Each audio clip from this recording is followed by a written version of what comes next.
Global company.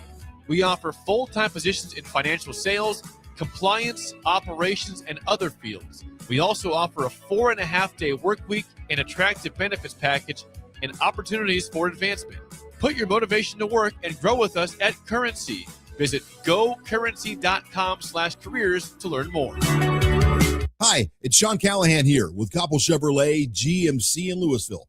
Koppel is proud to be the highest rated GMC dealer in the Omaha and Lincoln areas based on Google reviews. Right now, get 0% financing for 60 months on new Silverado and Sierra 1500 models. But hurry, this 0% financing offer won't last long. Visit us in Louisville or check us out online at koppelcars.com. Noticing more dust at home? It may be time for duct cleaning from Bryant. Breathe easy and healthy. Call 467-1111. Bryant Air Conditioning, Heating, Electrical, and Plumbing. Things that impair you come in many different shapes and sizes. Some are the shape of beer and liquor bottles. Others look like cigarettes but aren't cigarettes at all. These are the things we know impair us, the things our parents warned us about. What we're not always aware of is our new prescription or the over-the-counter medicine we picked up just for allergies or a bad cold. See, it doesn't just matter how much of a substance you take. If you are impaired, driving is deceptively dangerous. Don't drive impaired. Paid for by the NDOT Highway Safety Office. We're not living in some perfect TV land, the kind where the sun's always shining and life's what-ifs just don't exist. Here in Nebraska, we live in reality. We have unpredictable weather and risky moments that mean you need insurance protection you can trust. At Battle Creek Insurance Company, we protect you with flexible policies for home, auto, farm, and multi-peril crop insurance. Hometown service for all of life's what-ifs. Contact your local independent agent and ask about Battle Creek Insurance. Better together. This is Lincoln's home for sports talk on the FM dial. Also online at theticketfm.com. On the internet. KNTK FM Firth, 93.7 The Ticket. Coming at you live from the heart of downtown Lincoln. This is Old School with Foreman and Orman. Old School with Foreman and Orman is sponsored by Graham Tire Company of Lincoln. Nebraska Football Hall of Famer Jay Foreman. Here's Troy Detmer dropping straight back in the pocket. Rifles a pass. It was tipped and picked off by Foreman. He's at the 15, 10, 5. He'll score! Foreman got it, and it's touchdown Huskers. Black shirts answer the call one more time. And Austin Orman. Hour one of Old School is sponsored by Heartland of Nebraska Windows. Old School with Foreman and Orman on 93.7 The Ticket and theticketfm.com.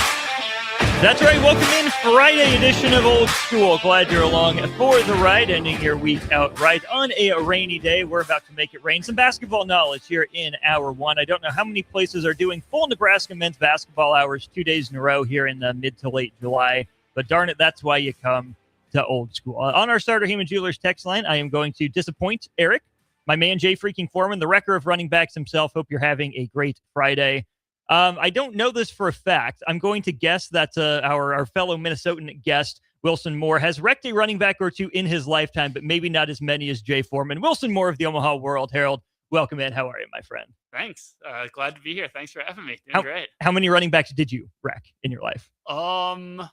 Maybe like 2 or 3. My 1 year I played football in 3rd grade. There we go. I played defensive line. I was pretty small, but that meant I was like quicker than like the guys who tried to block me. So I didn't have any moves, but I could just like run around them every once in a while. Were you always kind of long and lanky growing up? Pretty much, yeah. You're a wingspan guy. Yeah, exactly. You keep him at arm's length, right? Yeah. I can picture it. Eric, no, you don't get to say that to me. That's not very nice.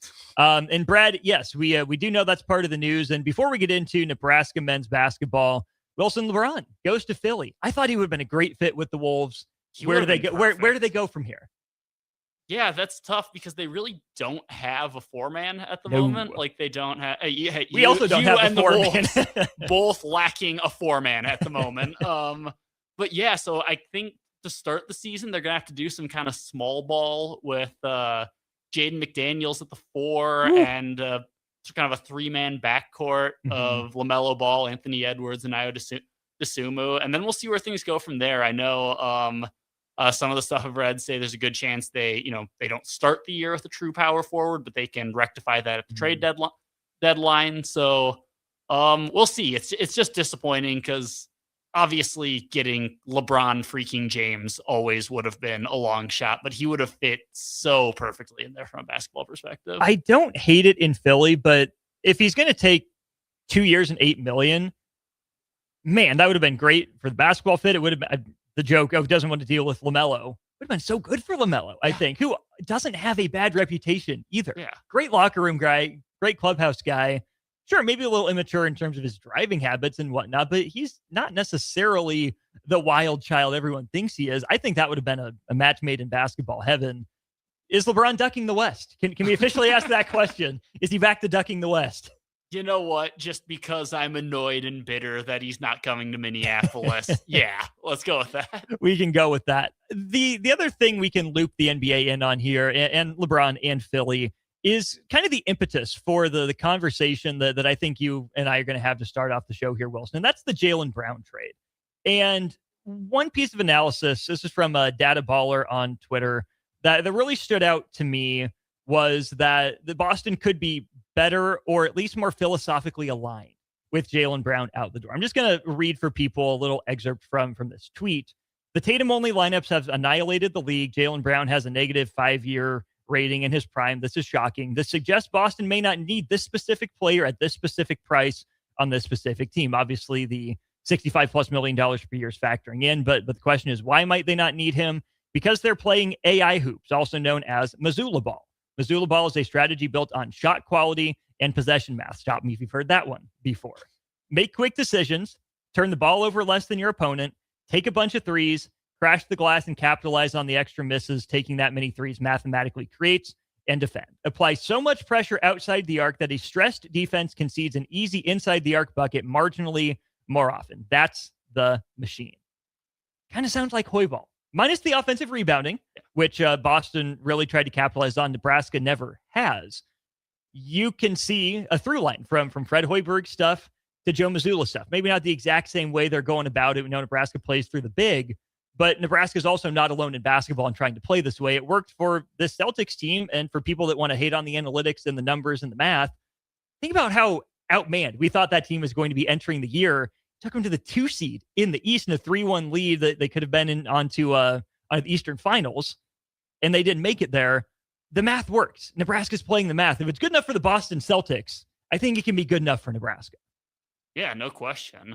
And I guess, as that relates to Philadelphia and LeBron James, Jaylen Brown and LeBron in the same lineup is going to be interesting. I mean, Jaylen Brown and Joel Embiid, just the two of them are enough of there's only one basketball, so how are these guys going to get enough shots? And credit to LeBron, his entire career, he's been part of what's made him elite is he's a great passer, great facilitator, so he can take on more of that role. But I think that we're going to see a little bit of an adjustment period with just 2 Super Bowl dominant players plus LeBron James is trying to mesh early on. The usage percentages for that presumptive starting 5, Jaylen Brown 35%, obviously context needed for what he was doing in Boston. Embiid 32% in the games that he played. Tyrese Maxey 29%, LeBron James 27%, VJ Edgecombe 19%. And for those of you doing math at home, that's 142% usage. Wilson, what percentage of usage can there be in a single game? I was not a math major in college, but I believe 100. I believe you are correct. So there's 42% more usage rate between those 5 guys in their team context than is available to them right now. It's going to be fascinating.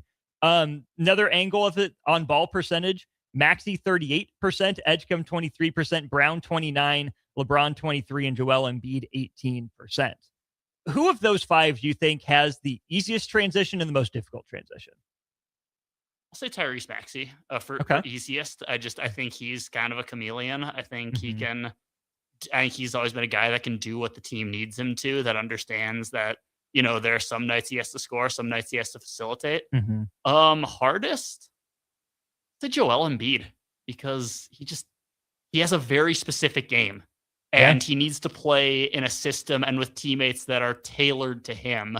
And I'm not sure this team is 100%, perfectly aligned around him from a skill set perspective. I agree. It's just hard for me to believe that Joel Embiid is going to be a guy that's okay with rebounding and playing defense all the time.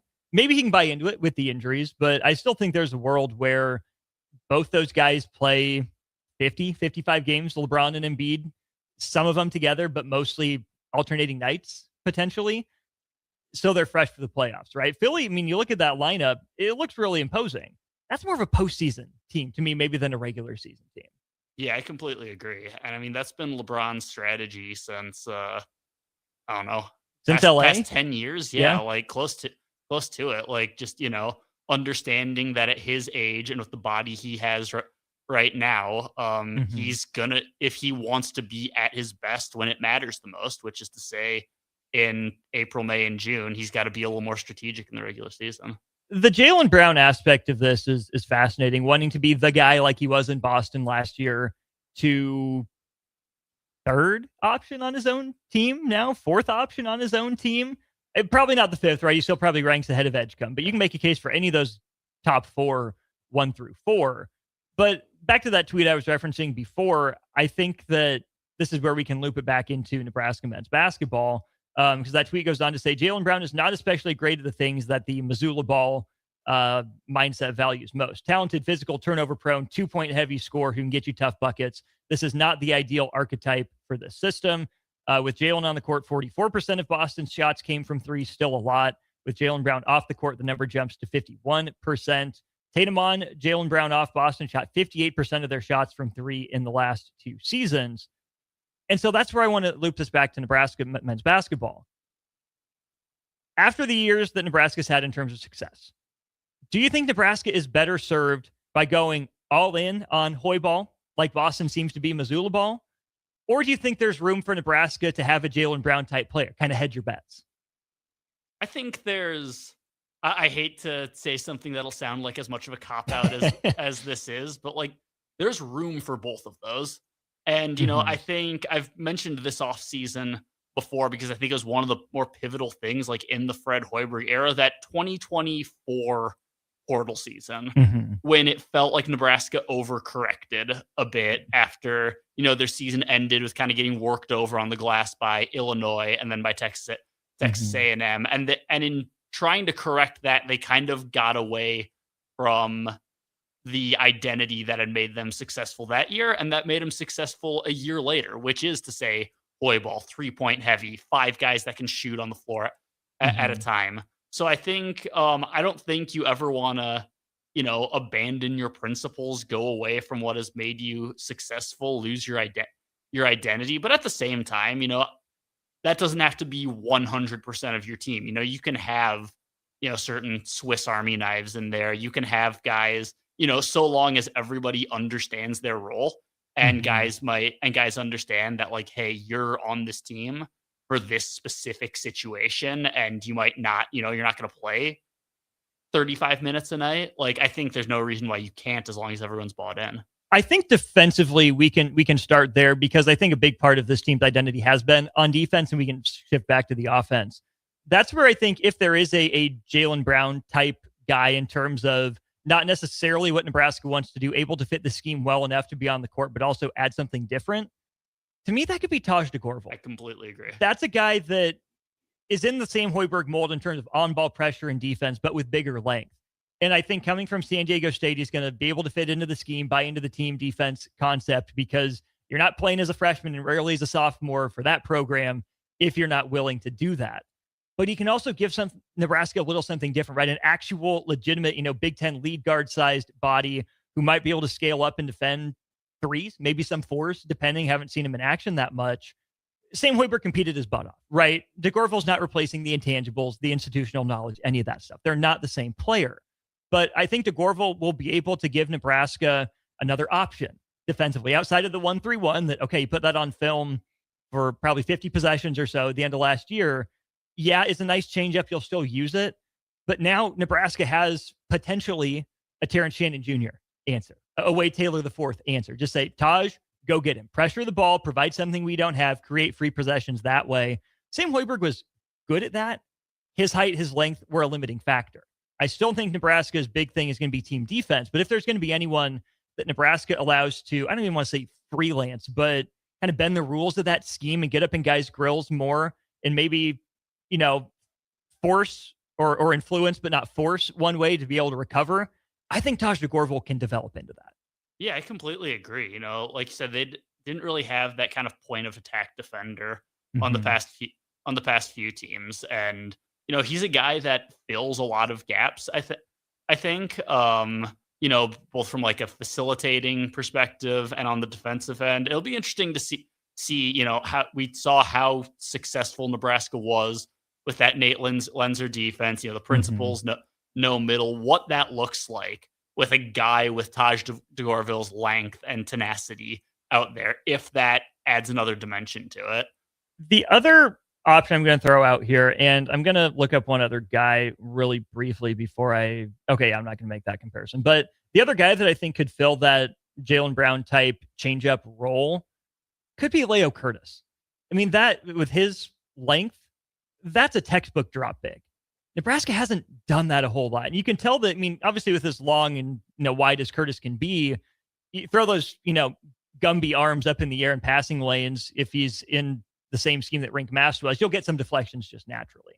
But I think, again, if Nebraska wants to force teams into the mid-range, a great way to do that, have your lead defender trail the screen, have the opposing lead guard dribble, try to get some space, have Curtis play at the level or drop. You'll force a lot of those mid-range looks that Nebraska wants to in a more traditional sense without having to rely on other guys to rebound because you're 7-3 monsters there in the middle. Yeah, and I'm interested to see if Nebraska does that. Fred Hoiberg said at maybe it was his first off-season availability, maybe it was one of the later ones, just obviously they have their principles and they have their system, but that they're willing to adapt, they're willing to tweak and adjust based on the personnel they have. I think we saw that a little bit 2 years ago when they didn't have quite the offensive weapons that they did the year before or the year after, and they realized, okay, it's gonna have to be a lot of Bryce Williams ISO ball, he's gonna have to score 20 points a game for them to have a shot. So we'll see how much translates 2 years later, how much they truly go for, how many tweaks they do make given who they've got out there. On the offensive side of things, then, as we continue looking into that Jaylen Brown thing, who could Nebraska's change up, or maybe I should say it a different way, find another way to win, right? Because I think we need to give the team a lot of credit over the last, 3.5 years for not just having one way to win games. I think you've seen the evolution of the program that way. But Bryce Williams might have been the closest thing Nebraska's had to Jaylen Brown in terms of a stop the offense, just go get yours. And like you said, that's all they had for stretches of 24-25. The reason I asked and phrased it the way I did, does Nebraska go all in or hedge the bets, is because I still think there was room for Jamarcus Lawrence to be that guy last year. I think that he was probably just the best one-on-one ISO tough bucket getter Nebraska had. Whether it's getting all the way to the rim, probably stopping, popping in the mid-range. I thought I saw some of that from Jamarcus Lawrence. He could take the off-the-dribble three, could create enough for others, I think, to make it worthwhile. And whether it was Jamarcus Lawrence not being assertive enough, the coaching staff not empowering Jamarcus Lawrence in those moments, the games I go back to specifically are Michigan. Jamarcus was so hot in that first half. Michigan starts keying on Price. Just have Jamarcus go to work on Elliot Cadeau, who's not renowned as some, world-destroying defender. LJ Kaysen might have gotten that assignment eventually, but again, okay, you don't have to do it all second half, but for stretches. Both Iowa losses, I think there was some of that there too, where you have your principles, you want to stick to it because it's worked. It won you a school record number of games. But either, certain players, and again, I'm not trying to put it on just Jamarcus or just on the coaching staff, but I don't think Nebraska was either willing or able, and I'm not sure which, to go to another tool in the belt in some of those moments, even if it's just for, one segment of the game, 4 to 5 minutes at a time. I just wonder what that Michigan game looks like, those Iowa losses look like, if there's a guy like Jamarcus Lawrence empowered to say, hey, they're grabbing off the ball, we can't do what we normally want to do, we're just going to run a high pick and roll, Jamarcus, go cook. I don't know. Yeah, I think that's fair. I do wonder, this is only tangentially related, if we see a little more pick and roll from Nebraska this year. They've got guys who, in theory, can be good pick and roll guys. Damon Wilkinson comes to mind. Leo Curtis, we didn't see a ton of him last year, but he's a big body. He's a guy that you can toss lobs to. There's real random pull here, but if you remember Nebraska versus Washington in like January of 2025, they went to a Bryce Williams, Andrew Morgan pick and roll, like 4 or 5 possessions in a row. It really worked. Yeah, did on that left side of the floor. Williams one-handed bounce pass, Morgan just at the rim every time. Oh yeah. It's got to be there. In that case, who do you think are the ball handlers running the pick and roll? I think Lenhart comes to mind. Yep. Anyone else you think Nebraska would trust in that role? Yeah, Lenhart's obviously the most, the most obvious one. I'd say DeGorville. Based on everything, people have said over the offseason, it sounds like Nebraska really sees him as a secondary ball handler, a guy that can run the offense. I think we'll see him handle the ball a decent amount this season, and then I guess the other one, maybe Cale Jacobson. He again, another guy who's kind of second unit point guard, secondary guy. He's a guy that throughout his career has always just like made good decisions, which I think is an important part of running the pick and roll and being the handler there. So maybe Cale Jacobson a bit. If there is a Jaylen Brown on Nebraska's offense, who do you think that is? A guy that they just say, hey, things are gummed up, just go take over for a stretch. I mean, this might be a kind of like, well, duh type answer, but Bryce Sanford. I mean, okay. I think maybe that's part of, the next step. His next evolution is being able to go one-on-one a little bit more. But like we saw it at stretches last year. We saw it that he's capable of putting the ball on the floor. And I remember, I think his brother Peyton Sanford, in a story I did, described him as a slithery driver. And you saw that a decent amount. So who knows if he'll have to. We don't know how things are going to shake out. And, if he does exactly what he did last season, I think Nebraska is going to be pretty satisfied with that. If he averages close to 20 a game, first team all Big Ten, you can't ask for much more than that. But I know a thing you talk about a lot is, who's your end of the shot clock guy. I think Bryce Sanford can be that guy. That's a great way to go, because I think that goes, again, kind of with what I think we're talking about, going all in or hedging the bets. I wonder if Bryce Sanford's a guy that needs to be able to do that. If he can do it in college, that's great. Obviously, this is a young man with sights set on the NBA. I think the NBA will value any ability he has to go off the ball, but it's not what they're looking for. And so I don't know how much I expect Bryce Sanford to add, to his bag. If it's, a confidence thing, it's already there, or if Nebraska is giving him more tools, because clearly what he did works. I think Bryce Sanford is probably, again, I haven't done the full breakdown, so don't hold me to this, but I would guess Bryce Sanford is probably a little better creator off the dribble than like Milan Momcilovic, potentially for Iowa State last year and Kentucky this year. Now, Momcilovic also took more threes than Bryce Sanford, him an 8% higher clip, which is just nuts, absolutely insane. But I think there's more to Sanford's game maybe than Momcilovic's. Is that what Nebraska needs? Is it best served by having Bryce Sanford be that guy? I know a name that we're getting on our text line is Frager. Do you think he's a guy that should develop that? How much progress do you think he will have made in terms of being that late shot clock, get downhill, get to the bucket, draw free throws type of guy? Yeah, I'm glad you brought up Frager, because I think he's the guy. I mean, to start, I think, when you think of like what will determine Nebraska's season, what are the factors that will ultimately decide how this goes? I think the Braden Frager evolution and progression from year 1 to year 2 is going to be a huge just plot line in this season. And I know that's been a common, question of Fred Hoiberg, of what does that look like? And it's a few different things. And I think one is being a little more of a creator than he was last year. When you think of Braden Frager's offensive game last year, it was 3-pointers. And it was like, just straight line drives to the basket where he uses his just natural athleticism to blow by guys. And I think the next step for him is being a little craftier, being able to get by guys with more than just straight explosiveness. And it's a little more creation. A play, for himself and others. Yeah. A play I go back to a lot is at the end of the first half against the Vanderbilt game.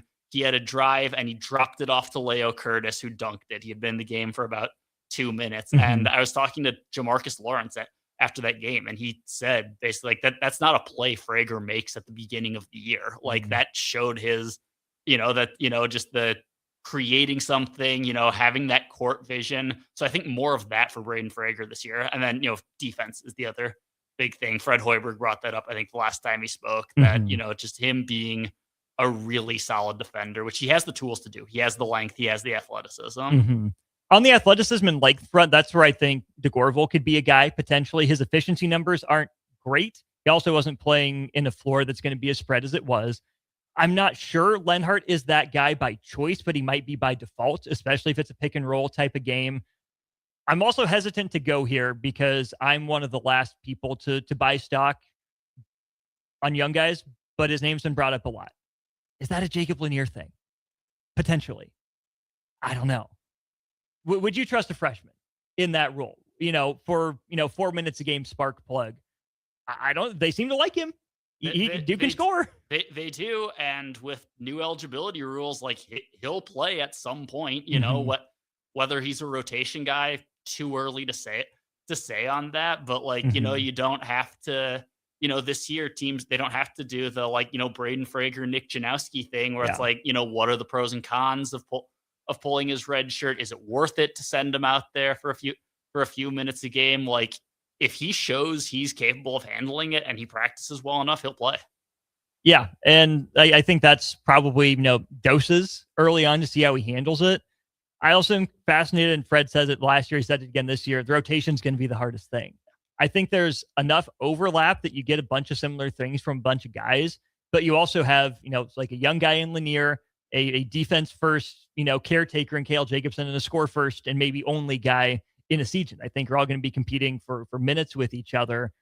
Having options is good. If one of their minutes gets cut late in Big Ten season, are they able to come off and provide a spark in a potential Big Ten or in the Big Ten tournament, potential NCAA tournament?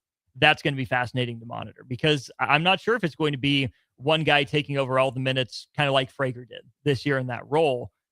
You don't want to go, 10 or 11 guys deep. That's too many mouths to feed.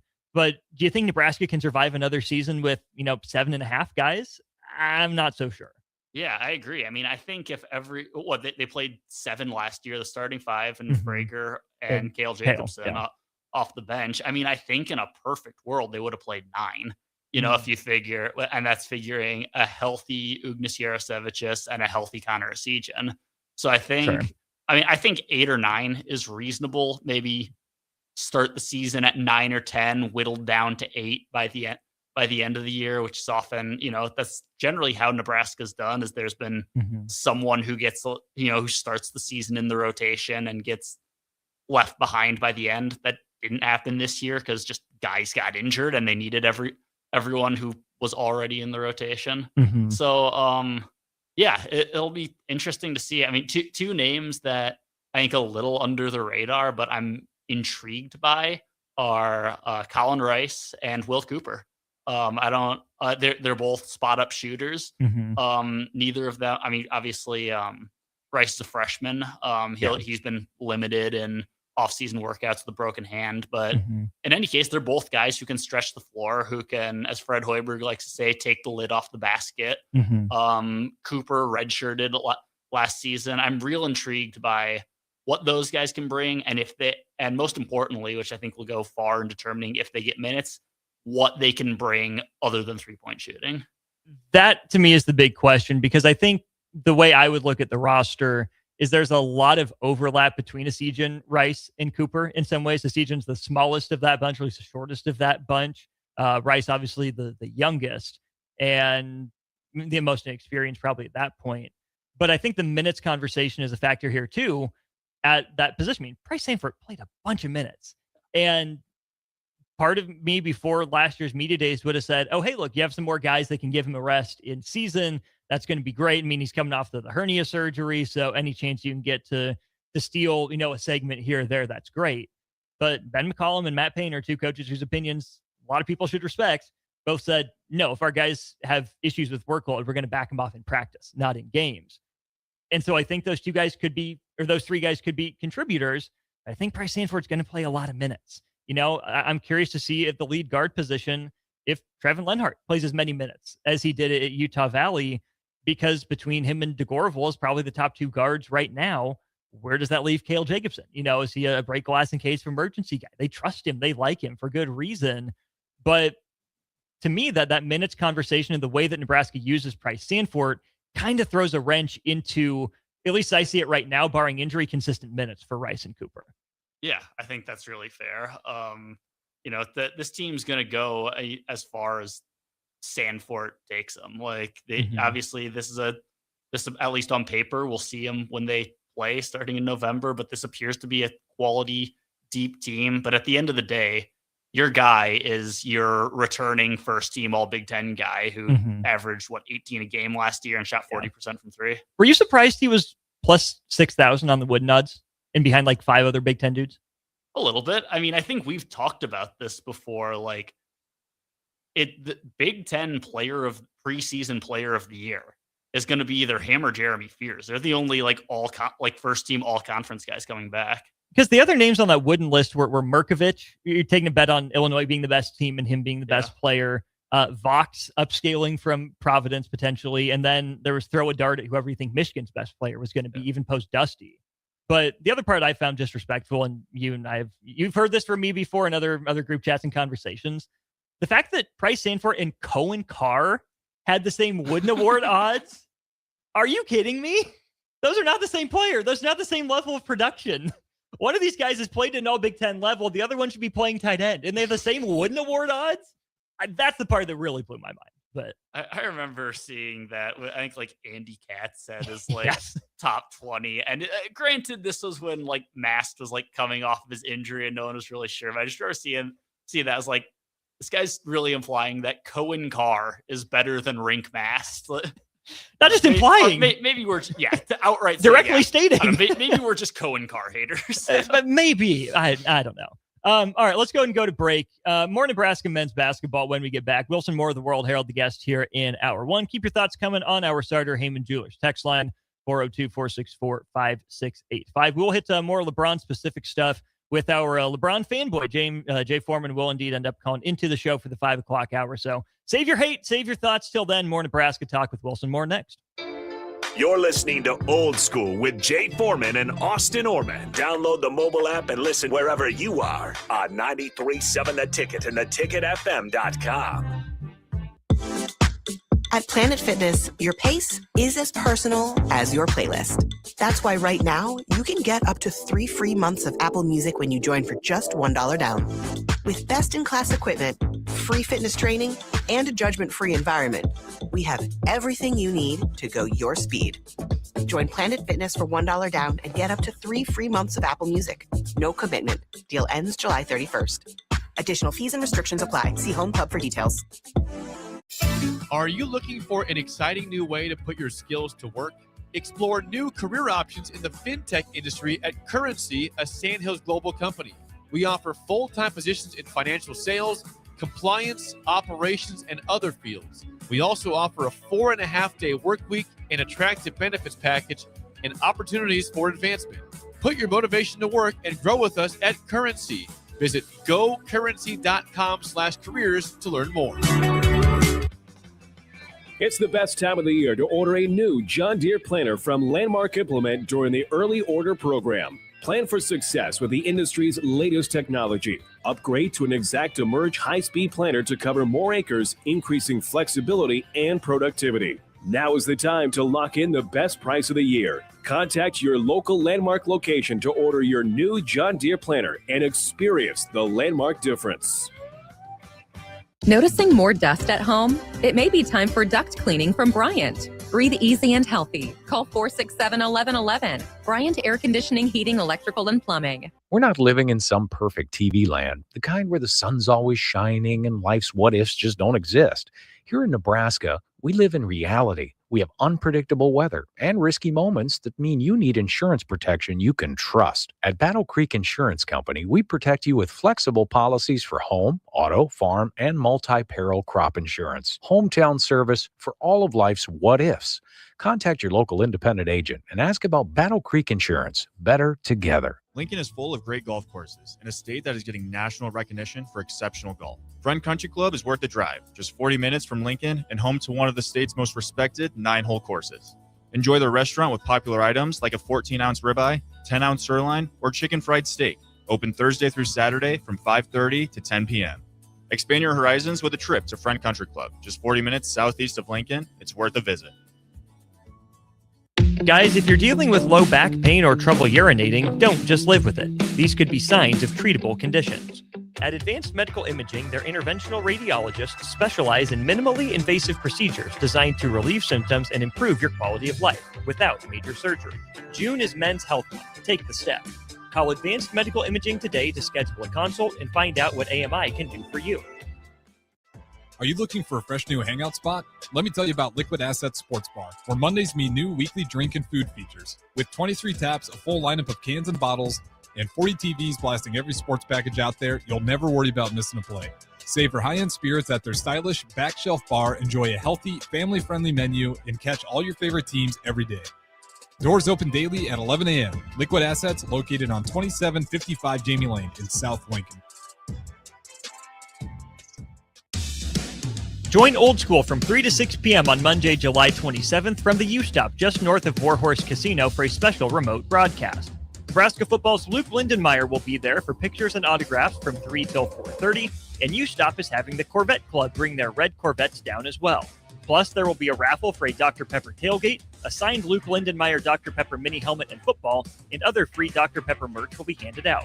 That's all Monday, July 27th from 3 till 6 p.m. at the U-Stop by Warhorse Casino off of West Denton Road.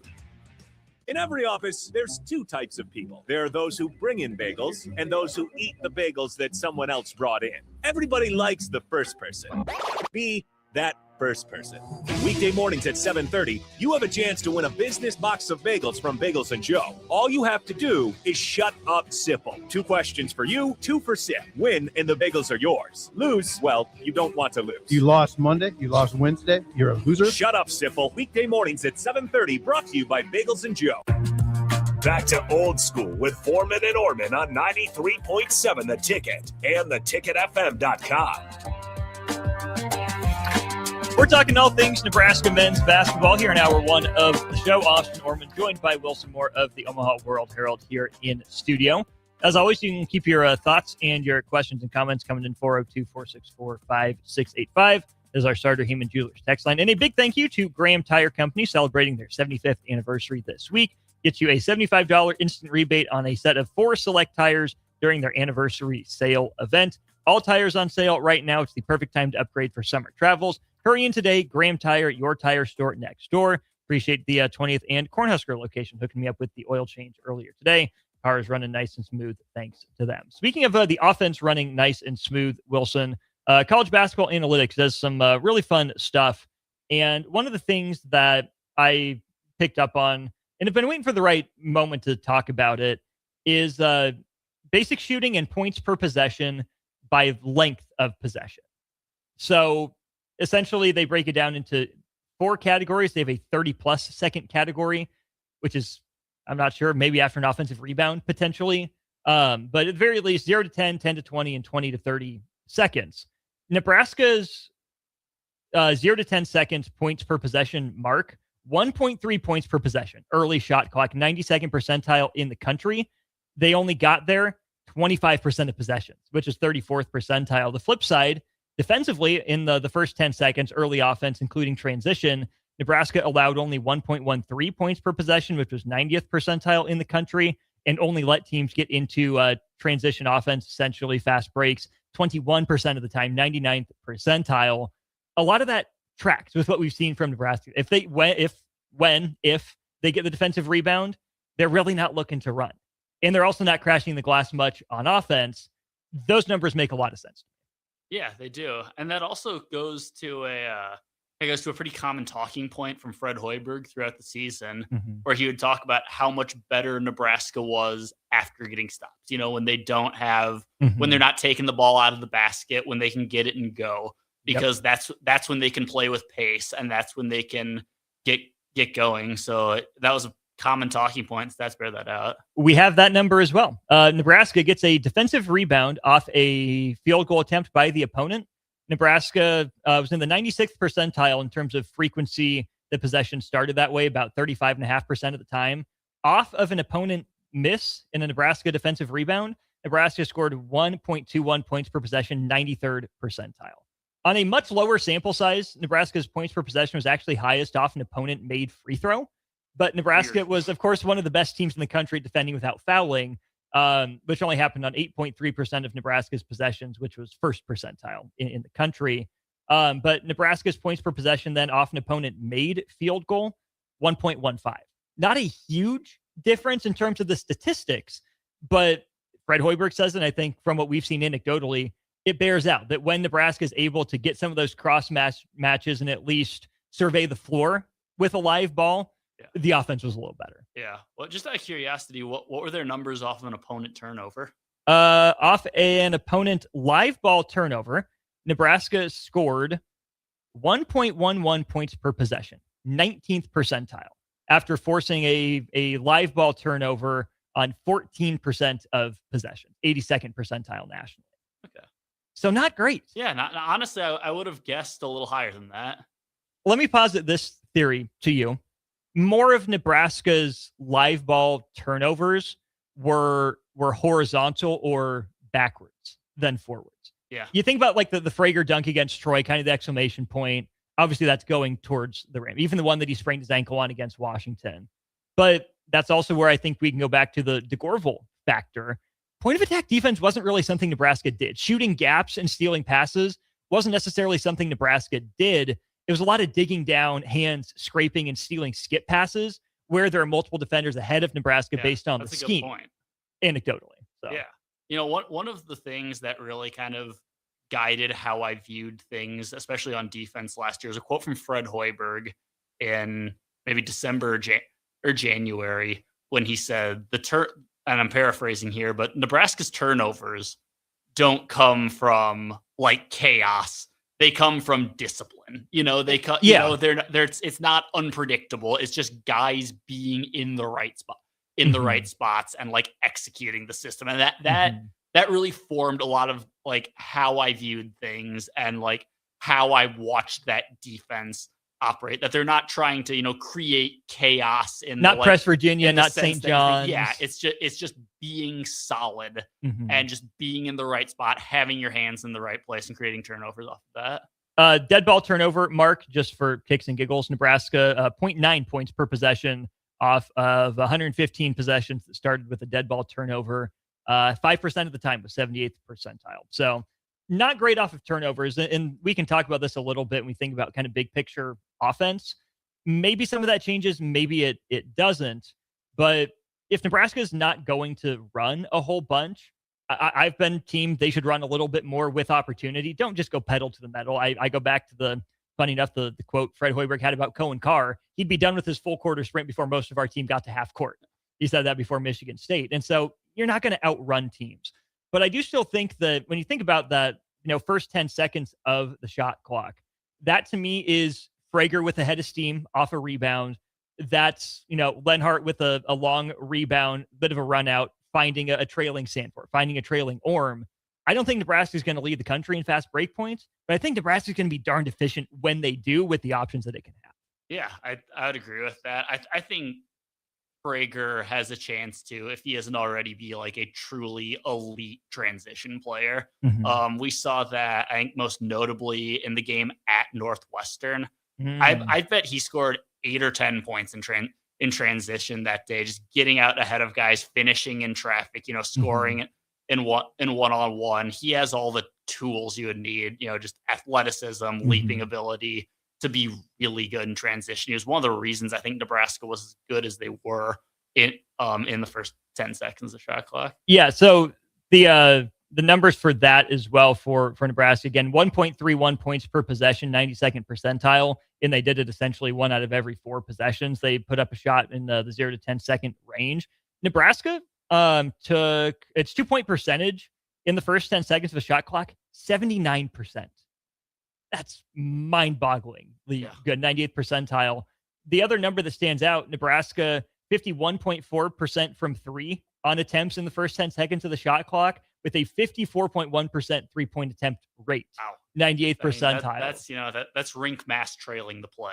Like that's or I mean, you think of how many times Sanford just got loose in transition because that was part of what made him so good. You'd see teams would just be blanketing him in the half court, and then you lose him twice in transition. He hits threes, and suddenly he's in rhythm. He's going. We saw that a lot last season. Yeah, the other example I would go to, and it's not a perfect example, but I think it is illustrative just the same. The winning bucket against Vandy, right? Fred Hoiberg goes back to that a lot. Just the way that everyone had to fan out to protect the perimeter, gave that open lane for Frager to go down, which goes back to that first tweet we were. Yeah, there's a point if you watch like that clip on YouTube, you can pause it, and there are 4 guys around Sanford just before he passes it to Frager at the top of the key. Yeah, it's a legitimate thing. Another tweet I saw early in the offseason that I like was from a guy named Chris Steed, but he was working from something Jordan Ott was saying, I think his introductory presser for the Phoenix Suns. First 8 seconds, first 10 in college is for you. Next 8 seconds is for me as the coach. And the last 8 seconds is for our best shot maker. I think we've established the first 8 seconds for Nebraska is going to be Sanford, Frager, maybe DeGorval, downhill or trailing threes. Next 8 seconds is for Fred Hoiberg. That to me is where maybe we see some Damon Wilkinson. Maybe we see, some Connor Seaton, right? Oh, let's get Connor going. Let's run him off a couple screens, whatever it is. Then the last 8 seconds is for the best shot maker. We kind of had that discussion throughout the course of it. Do you think that's a fair breakdown? Do you think that's how Nebraska views what it's doing offensively? First 8 seconds is see if we can find something easy. Next 8 seconds is here's the call. Last 8 seconds is, hey, Sam, get downhill. Last year, for example. Yeah, I think so. I think in college you can, instead of 8-8-8, you go 10-10-10 on that. Yeah. I'm glad you mentioned Damon Wilkinson because he's interesting to me. Fellow upper Midwestern, Great Lakes-ish adjacent guy. So I get it. We had to get there. Yeah. I mean, just like because I don't think he took either 0 or fewer than 5 3-pointers at South Dakota State last season, but they Fred Hoiberg has cited that he shot like 75% from from the free throw line, that he's a guy that they think could do more, could stretch the floor a bit more than he has in his career. But beyond that, even if he just does what he did at South Dakota State, he's okay, throw it to this guy in the post when let him try to go get you 2 points. And, I think I think I've made this comp maybe even on this show before. It's Andrew Morgan.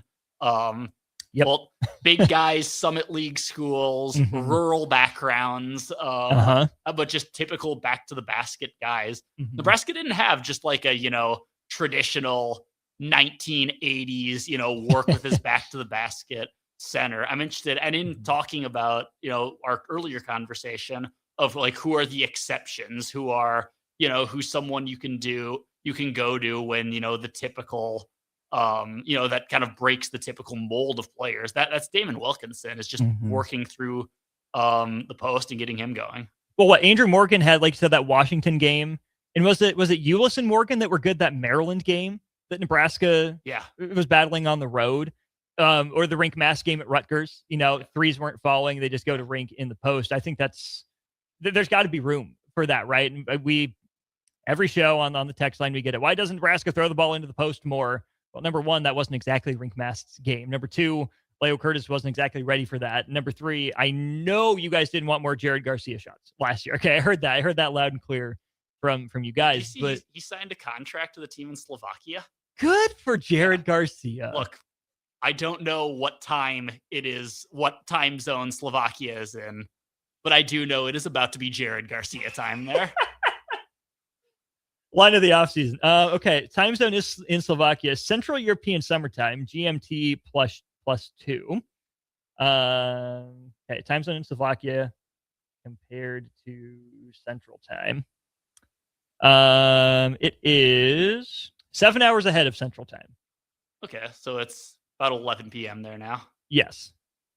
So keep that in mind in case you want your fix of Jared Garcia time. bank in 7 hours. The Andrew Morgan comp, I think, is a perfect one. The other one I would do for longtime Husker fans, not sure if you know or remember this name at all, would have been super early Nebraska Big Ten days, Brandon Ubell. I know the name, never saw him play, but I'm familiar. Okay, yeah, I mean that's the first comp I got outside of the Andrew Morgan the one. Tarleton State coach, right? Ooh, is he at Tarleton? I think he is. He was in the Summit before, right? And now, yeah, he was at South Dakota. Yeah, did he go to Tarleton? Yes, he's an assistant. Wow, he's an assistant at Tarleton. Good for that guy. I had no idea. That's funny. I will say this too on your point on Damon Wilkinson. Even Bowden Kapke to a lesser degree, he was at least empowered to shoot the three at BC last year. Just be right. Andrew Morgan could not shoot threes. Yeah. You know, I mean, they wanted him to. He shot a good percentage. He was just so low volume. I think he was like 4 for 13 or something. I'm going to look this up now just because I'm curious. Nebraska, but like Josiah Alec, right, was the other one before that. And I get it. You want these guys to be able to shoot. And if you're able to make it work, great. So be it. So Andrew Morgan for his career, 35% three-point shooter. At Nebraska, 28.6% on a career high volume, actually, of 0.4 attempts per game. But in terms of actual numbers and totals, he was 4 of 14, to your point. 3 of 7, 2 of 6, 12 of 33, and 4 of 14 for a grand total of 21 out of 60, 35% in his college career. So, yeah, good call on your part. But that again, I think I go back to go all in or hedge the bets. Do you stick these guys to what they're good at? Have them fill a role? And when does that come along in terms of, is there another skill added to the bag? I don't know. Because like even Kapke, higher volume guy, is 33% enough to threaten defenses? See, and I think so. And I think that's the big thing with Kapke, and given Nebraska's offense, is it doesn't even have to be about the points as much as just, can he make enough that it maintains their spacing? You know, because where Nebraska thrives is having, playing 5 out, and that leaves the paint open for cutters, and that creates so much. So is it just, can he make enough threes that you have to play up on them, which I feel like unlocks so much more of Nebraska's offense that Rink Mast was great at taking advantage of last season? Different position, similar concept, maybe. How similar is that to a guy like Juwan Gary? Yeah, I think so. I mean, Juwan, we saw, was a guy who would run pretty hot and cold from three. I remember looking at his stats, and obviously you can't do this. You can't take numbers out. That's not how numbers work. But bad for a non-math guy. But yes, he had his senior year, 24-25. There was one stretch where he was like 2 for 24 from three across 6 games or so. And if you take that out, he shot like 36% his senior year. Again, not how math works, but I thought it was an interesting concept that basically outside of one really cold stretch, he was an above average 3-point shooter as a senior. Maybe Fred does have the magic touch still. Yeah. My favorite. They worked together a lot that off season before 23-24. Like the two of them worked out together a ton. My favorite stat along those lines from last year was that Cale Jacobson and Jared Garcia attempted the same number of threes. Cale just made 5 more. I would not have guessed that. Yeah. One of those things that I just randomly scrolling through Sports Reference, and turned out I think they both took like 33 or 35 threes. 40 maybe. Not I don't think it was quite 40, but I think it was like 15 makes for Cale compared to 10 for Garcia, or 17 to 12, something like that. Cale really found his spot in the corners toward the end of last season. Like obviously there were the 2 big ones in overtime in the regular season finale against Iowa. He hit one against Troy. Throughout the season, he had one against Minnesota, I believe one against Indiana. Like that was kind of his spot. He was real solid from the corners. Okay, this is another thing that is probably okay. We're up against a break. We'll finish the hour with the attempt from the corners for Nebraska. I think it's fascinating as well. He's Wilson Moore. I'm Austin Norman. We'll wrap up hour 1 of Old School after this. Watch Old School live on Facebook, YouTube, or Twitch. Old School with Foreman and Orman on 93.7 The Ticket and theticketfm.com. Are you looking for a fresh new hangout spot? Let me tell you about Liquid Assets Sports Bar, where Mondays mean new weekly drink and food features. With 23 taps, a full lineup of cans and bottles, and 40 TVs blasting every sports package out there, you'll never worry about missing a play. Save for high-end spirits at their stylish back shelf bar, enjoy a healthy, family-friendly menu, and catch all your favorite teams every day. Doors open daily at 11 a.m. Liquid Assets located on 2755 Jamie Lane in South Lincoln. Join Old School from 3 to 6 p.m. on Monday, July 27th from the U-Stop just north of Warhorse Casino for a special remote broadcast. Nebraska football's Luke Lindenmeyer will be there for pictures and autographs from 3 till 4:30, and U-Stop is having the Corvette Club bring their red Corvettes down as well. Plus, there will be a raffle for a Dr. Pepper tailgate, a signed Luke Lindenmeyer Dr. Pepper mini helmet and football, and other free Dr. Pepper merch will be handed out. That's all Monday, July 27th from 3 till 6 p.m. at the U-Stop by Warhorse Casino off of West Denton Road. Guys, if you're dealing with low back pain or trouble urinating, don't just live with it. These could be signs of treatable conditions. At Advanced Medical Imaging, their interventional radiologists specialize in minimally invasive procedures designed to relieve symptoms and improve your quality of life without major surgery. June is Men's Health Month. Take the step. Call Advanced Medical Imaging today to schedule a consult and find out what AMI can do for you. Are you looking for an exciting new way to put your skills to work? Explore new career options in the fintech industry at Currency, a Sandhills global company. We offer full-time positions in financial sales, compliance, operations, and other fields. We also offer a 4.5-day work week, an attractive benefits package, and opportunities for advancement. Put your motivation to work and grow with us at Currency. Visit gocurrency.com/careers to learn more. When something breaks, you want someone you can trust to fix it right. Empire Repair is now open in Waverly and ready to serve our community with reliable auto repair and maintenance. From routine service to bigger repairs, our team is here to keep you on the road. Stop by Empire Repair in Waverly or call 402-786-2224 to schedule your service today. Empire Repair, proud to serve Waverly. We're not living in some perfect TV land, the kind where the sun's always shining and life's what-ifs just don't exist. Here in Nebraska, we live in reality. We have unpredictable weather and risky moments that mean you need insurance protection you can trust. At Battle Creek Insurance Company, we protect you with flexible policies for home, auto, farm, and multi-peril crop insurance. Hometown service for all of life's what-ifs. Contact your local independent agent and ask about Battle Creek Insurance. Better together. Rosie's Sports Bar and Grill. Open for lunch and dinner at 1501 Center Park Road, just south of 14th and Highway 2. Back to Old School with Foreman and Orman on 93.7 The Ticket and theticketfm.com. That's right. Welcome back in one final time for hour one of the show. Austin Orman here, Wilson Moore there. Big thanks to Heartland of Nebraska Windows for their sponsorship of hour one. You can give them a call at 402-430-3852 or visit them online at heartlandofnebraskawindows.com. A window into the Nebraska scheme on both offense and defense. And Wilson, as we went to break, we were talking about the relative lack of threes Nebraska shoots from the corner, especially given the environment that Fred Hoiberg came from, not as a player necessarily, but as a GM, as a coach as well. The value that the NBA placed on three-pointers from the corner, not a perfect breakdown necessarily, but on CBB Analytics again, Nebraska shot 35.4% on threes from the top of the key, 35.6% from the corners. But the bigger disparity is that 40.5% of Nebraska's shots overall were above the break threes. Just 10.5% of Nebraska's total shots were threes from the corner, which is, again, one of the more efficient shots in basketball.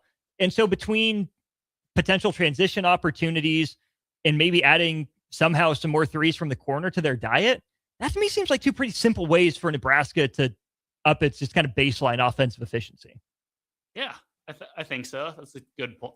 That's a good point. I think you got to factor in just like guys' individual skill sets too. In there, I don't know. We saw Bryce Sanford take a lot of threes from the wings, and that's what worked for him. Yeah. I do wonder if kind of as I mentioned earlier, if we see a few more Cale Jacobson corner threes, just if that's, because that seemed to come along for him at the end of the season. If he's, that's going to kind of be his shot, We'll see. Jamarcus Lawrence took some corner threes, and just a lot of Jared Garcia took some. He took some corner threes, and Bearcay took his fair share. Yeah. I didn't think about Bearcay. Yeah, I can picture him shooting from the corner, but he's gone. But I did, know. Yes. I'm aware. Just want to make sure, right? Yeah. Sometimes you have to fill in the gaps for you beat writer. No, I'm kidding. When it comes to the philosophy, though, I wonder if Price Sanford is a guy that's just more comfortable on the wings. Obviously, the big part of it is the way Nebraska's offense functions, right? It's more that kind of looping around to the wing and the top of the key. Then the examples that would come to mind for me are like a UConn or a Purdue, maybe with more of the flare screens, right? For your Fletcher Lawyer types, etc. But I think that, let's say Nebraska is in Trevin Lenhart, Damon Wilkinson pick and roll mode. If Lenhart's as good a passer as he's advertised to be, there ought to be a bunch of opportunities for Sanford, for Esijan to start in the corner and lift as the drive is going on, or just park in the corner for easier looks than they've been used to. Obviously, the gravity and the running is a big part of what made Price Sanford valuable. But if you got to help and have the low man tag the rolling big, and Lenhart can just whip a one-handed pass to a corner, Price Sanford might need some easier looks, and that's an easy way to add a couple points per game. Yeah, I was going to say that feels like Sam Warm time to stretch four, get him some looks out of the corner. Ooh, interesting. Because I would picture him more as like a pick and pop kind of guy. Yeah. Did you think they would use? Maybe. How would they use that dunker spot this year, though? Yeah, I mean, if Leo Curtis plays, he's a guy that can do a lot out of that, I think. Yeah. I don't know. Or by picture, I feel like there's a lot of ways to use him. We haven't really talked about him much in the past hour, of just like a guy who's 6'10", who they're expecting to be like one of their better shooters. You can get creative with that. You can do some different things. Then I'm intrigued by how he'll fit into things and what exactly his role and skill set will be.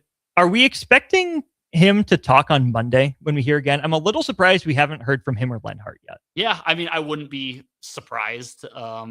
Just when you think about who hasn't talked yet this off season, there's him, Lenhart. I don't believe Bowden Kapke has talked, and neither has Braden Frager off the top of my head. Yeah. I wouldn't be shocked if we hear from him next week. Didn't get the list from Seamus, but you will be there. I will not. I'll be on my way to Chicago for media days. You have time for a couple texts before we let you go? Sure. Okay. 5284 says, with the size Colin Rice has and his ability to play multiple positions, it's hard for me to see a scenario where Rice isn't getting minutes. What's the upshot or maybe the downside for Colin Rice as a freshman, do you think? I think it's just a kind of a matter of you don't know how guys are gonna adjust. Guys are, guys like him, you can't question the talent, but this is their first time playing college basketball. They're going from playing against 17-year-olds to playing against 23-year-olds. And that is a huge difference in just physicality and skill and speed. I think a lot of how freshmen adjust is based on how they adjust to the speed of the game and just, having to bang bodies. And so I think those two things and would kind of go hand in hand. Well, will he be able to hold his own on the defensive end will determine where Colin Rice fits in. 2459 says, don't forget Braden Frager was money from the corner. That's another guy that I love the idea of a spot-up shooter too. He's got more of that sidestep off the bounce game than I ever thought he was going to have, even just as a second-year guy last year. I thought he was Nebraska's best contested shooter last year. Like I thought he was the best. I thought he was the best on the team with a hand in his face. Not going to say there's a little case there, but he hit some silly ones. Yeah, the one that comes to mind to me is the end of the Indiana game. It was basically the dagger. I can still see him and like seeing that coming. Like, oh, he's about to step back, and it just ice cold. And then Dan from Canopy will wrap up with this one. One thing you can count on with Nebraska basketball is elite culture and staff doing the right things and finding the right combinations. Yeah, I having too many options, it's a first world problem. It's a good problem to have. But I think Nebraska fans, Wilson, from what I've heard so far, obviously there's a whole year in terms of proof of concept, best year in school history, and that's going to naturally fuel some optimism and some positive thinking. I told people last year I thought the team could be interesting. I think this team kind of fits the trend of what we've seen from Fred Hoiberg teams, and that it's not a one-to-one carbon copy of previous teams, the principles are still there. The values are still there. We know the standards are still going to be there. I wouldn't be surprised if this is a group that maybe slides down a few spots in defensive rating overall. I mean, I don't think they're going to bottom out by any means, but it's probably a top 30 defense in college basketball, given the track record right now. If it can become a top 30 offense, Nebraska's really cooking. Because it's been, borderline top 50 generally. If it's a, top 30 offense and a top 30 defense, I wonder how far that balance could take Nebraska. Yeah.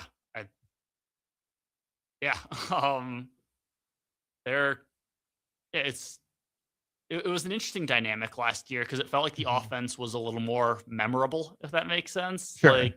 The defense was more just kind of solid workman, like we talked about earlier. It wasn't flashy, it wasn't crazy, it was just discipline. That's what worked for them.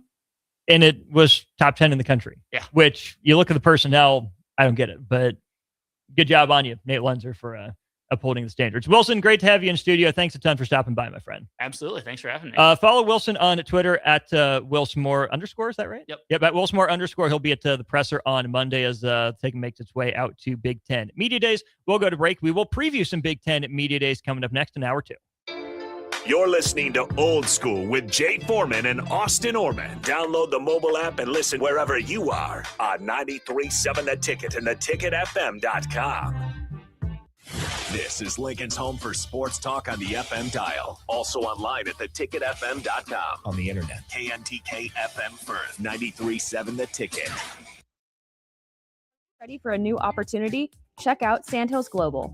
Join a dynamic team where your skills are valued and your career can soar. We offer full-time positions with a 4.5-day work week, competitive pay, excellent benefits, and a positive work environment. From IT and marketing to sales and finance, we're looking for talented individuals just like you. Apply today at sandhills.jobs and take the first step towards an exciting future. That's sandhills.jobs. Don't wait, apply now. Are you looking for an exciting new way to put your skills to work? Explore new career options in the fintech industry at Currency, a Sandhills Global company. We offer full-time positions in financial sales, compliance, operations, and other fields. We also offer a 4.5-day work week, an attractive benefits package, and opportunities for advancement. Put your motivation to work and grow with us at Currency. Visit gocurrency.com/careers to learn more. Your line just went down. Production stopped. A supervisor wants answers. And someone's digging through a binder for the maintenance history. Every one of those minutes costs money, and most of the time, that breakdown could have been prevented. That's where MaintainX comes in. MaintainX catches the failure before it happens. Preventive maintenance plans on every key asset to improve reliability. Work orders assigned and tracked right from your phone. Everyone from the floor to the front office is in the loop. Real-time dashboards give managers instant visibility into what's been completed, what's overdue, and where the bottlenecks are. No more guesswork. Just a smarter, faster maintenance operation. Companies on MaintainX have cut unplanned downtime by over 30% and save thousands on parts and labor every year. See what it can do for your operation. Try MaintainX free at maintainx.com. Join Old School from 3 to 6 p.m. on Monday, July 27th from the U-Stop just north of Warhorse Casino for a special remote broadcast. Nebraska football's Luke Lindenmeyer will be there for pictures and autographs from 3 till 4:30, and U-Stop is having the Corvette Club bring their red Corvettes down as well. Plus, there will be a raffle for a Dr. Pepper tailgate, a signed Luke Lindenmeyer Dr. Pepper mini helmet and football, and other free Dr. Pepper merch will be handed out. That's all Monday, July 27th from 3 till 6 p.m. at the U-Stop by Warhorse Casino off of West Denton Road. Rick Heyman here from Sartor Heyman Jewelers. I want to personally thank our great customers for voting us once again the best of Lincoln. At the same time, we're celebrating our 120th year in business in the great state of Nebraska. You can count on Sartor Heyman for the very best quality, value, and customer service. When it comes to your jewelry needs, visit us at South Point, Grand Island, and the Outlet in downtown Lincoln. Visit us today at sartorheyman.com, and thank you for your continued trust after all these years. If you're seeking a career with a growing company, Gaina Trucking and Excavating is hiring and looking for additions to their team. Gaina Trucking has a strong team culture, competitive pay, 401ks, and benefits like health, dental, and vision. Drivers are guaranteed 40 hours per week, even in the winter months, and are home every night. Start your career today at Gaina Trucking and Excavating. Apply today at GainaTrucking.com. Building a new home can be a challenge, a lot of big choices. With our Remington homes, we have designed 15 different floor plans that appeal to a wide range of people. Bob Benish of Aspen Builders, talking about Remington Homes, which makes the home building process easier. People really enjoy being able to go to our website, which is remingtonlincoln.com, pick a plan, pick a price point, go through and build it yourself. You have a lot of options, whether you want granite, painted trim, wood floors, more stone, all options with our Remington homes. People do not want to be married to their house payment. You're able to get what you really want in a home for a great price with very limited stress. And that's what Remington homes are all about. Home building is easier with a Remington home from Aspen Builders at 423-6811. Online at remingtonlincoln.com. remingtonlincoln.com. Coming at you live from the heart of downtown Lincoln, this is Old School with Foreman and Orman. Nebraska Football Hall of Famer Jay Foreman. Here's Troy Detmer dropping straight back in the pocket. Rifles a pass. It was tipped. It's picked off by Foreman. He's at the 15, 10, 5. He'll score. Foreman got it, and it's touchdown Huskers. Black shirts answer the call one more time. And Austin Orman. Old School with Foreman and Orman is sponsored by Graham Tire Company of Lincoln. Your tire store next door with 4 Lincoln locations. Old School with Foreman and Orman on 93.7 The Ticket and theticketfm.com. That's right. Welcome in. It is hour 2 of Old School here on a Friday. Big thank you to a friend of the program and friend, Wilson Moore of the Omaha World Herald, for stopping by in hour 1. Really fun basketball discussion on the Nebraska men's basketball front. I'm sure we'll have Wilson back sooner than later here on the program, as we are 100 days away from the start of college basketball season, and much fewer than that, about 43 days away per Bach and the Black Shirt from the start of college football season. And that's where we're headed in hour 2 of the show. We will do a pretty full level, high level Big Ten Media Days preview. We'll be joined in about 20 minutes or so by Evan Bland of the Omaha World Herald, reshuffling some schedules as we do. So we'll talk some Big Ten Media Days with Evan here coming up at the bottom of the hour at 4:30. 402-464-5685 is the number to the Sartor Heyman Jewelers text line. If you would like to be a participant in the show, an active participant, you can also drop a comment on any of our streams, including Facebook, YouTube, Twitter. Those are up and running up and rolling for you. Drop a comment, it pops up, and we will get to it, assuming that it is appropriate for air. Appropriate for you to know as well is that Graham Tire is celebrating 75 years of serving its neighbors throughout the Midwest. And to say thank you, they're giving you a $75 instant rebate on a set of 4 select tires during their anniversary sale event. You can stack even more savings with big mail-in rebates on select tires from Goodyear and Cooper when you use your Goodyear credit card. And remember, all tires are on sale right now, making this the perfect time to upgrade for your summer travels. Hurry in today to Graham Tire, your tire store next door. I would make sure you get in there this weekend for the anniversary sale before it's too late, before the anniversary sale has come and gone. Big thanks to Graham Tire for getting me an oil change earlier today. Car's running nice and smooth after a couple long road trips. Been doing a lot of driving, and so really appreciate Graham Tire getting me back on the road, all safe and sound. Well, all 18 teams set to hit the road, or more likely the friendly skies for the vast majority of them, to get to Big Ten Media Days in Chicago next Tuesday, Wednesday, and Thursday. Nebraska, of course, will be speaking on Thursday, and we will give you all sorts of live coverage from Radio Row all 3 days of Big Ten Media Days. The 6 teams on Tuesday: Iowa, Illinois, Penn State, Rutgers, USC, and Wisconsin. On Wednesday, Michigan State, Minnesota, Ohio State, Oregon, Purdue, and UCLA. And then on Thursday, it'll be Indiana, Maryland, Michigan, Nebraska, Northwestern, and Washington.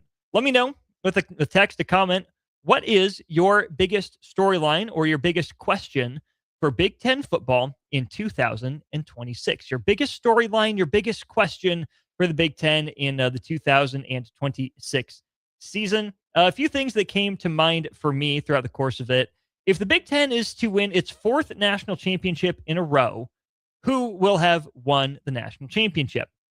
The name, the school that would come to mind for ESPN's Football Power Index is Ohio State, a pretty clear number 1 in the country, according to Football Power Index, with a rating of 28.7, projected at 10-2 and 2.4 with a 9% chance to win out. They're also given a 39% chance to win the Big Ten Conference, a 28% chance to make the national championship game, and the nation's leading mark of 17% chance as things stand today to win the national championship a year after making the playoff last year. Number 2 in the country would be Texas, and then Notre Dame at number 3. But then how about Oregon? One of the better programs of the last 15 years or so, still without a national championship to show for all the infrastructure the Ducks have, both on the surface and under the surface, projected with a very similar record to Ohio State, 10.2 wins and 2.3 losses, actually, 0.1 losses fewer than Ohio State, with a very similar chance, about 9% to win out, about 14% lower odds to win the conference, 10% lower odds to make the national championship, and 8% lower odds to win the national championship game.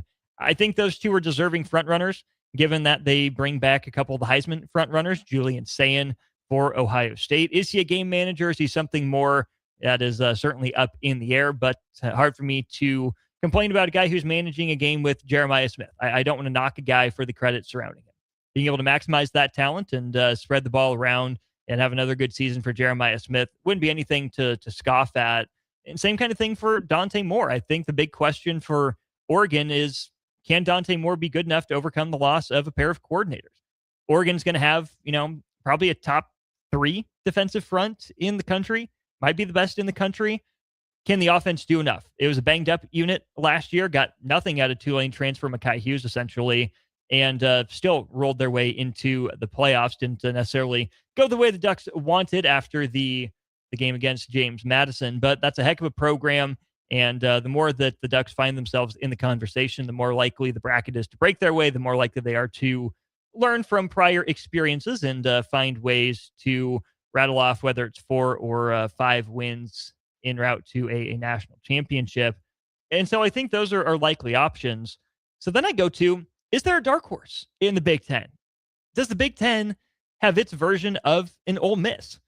And I'm not so sure it does, in terms of a team that's been around the playoff, that's been in that top 15, conversation for a handful of years, really has yet to break through and put a scare into the big boys.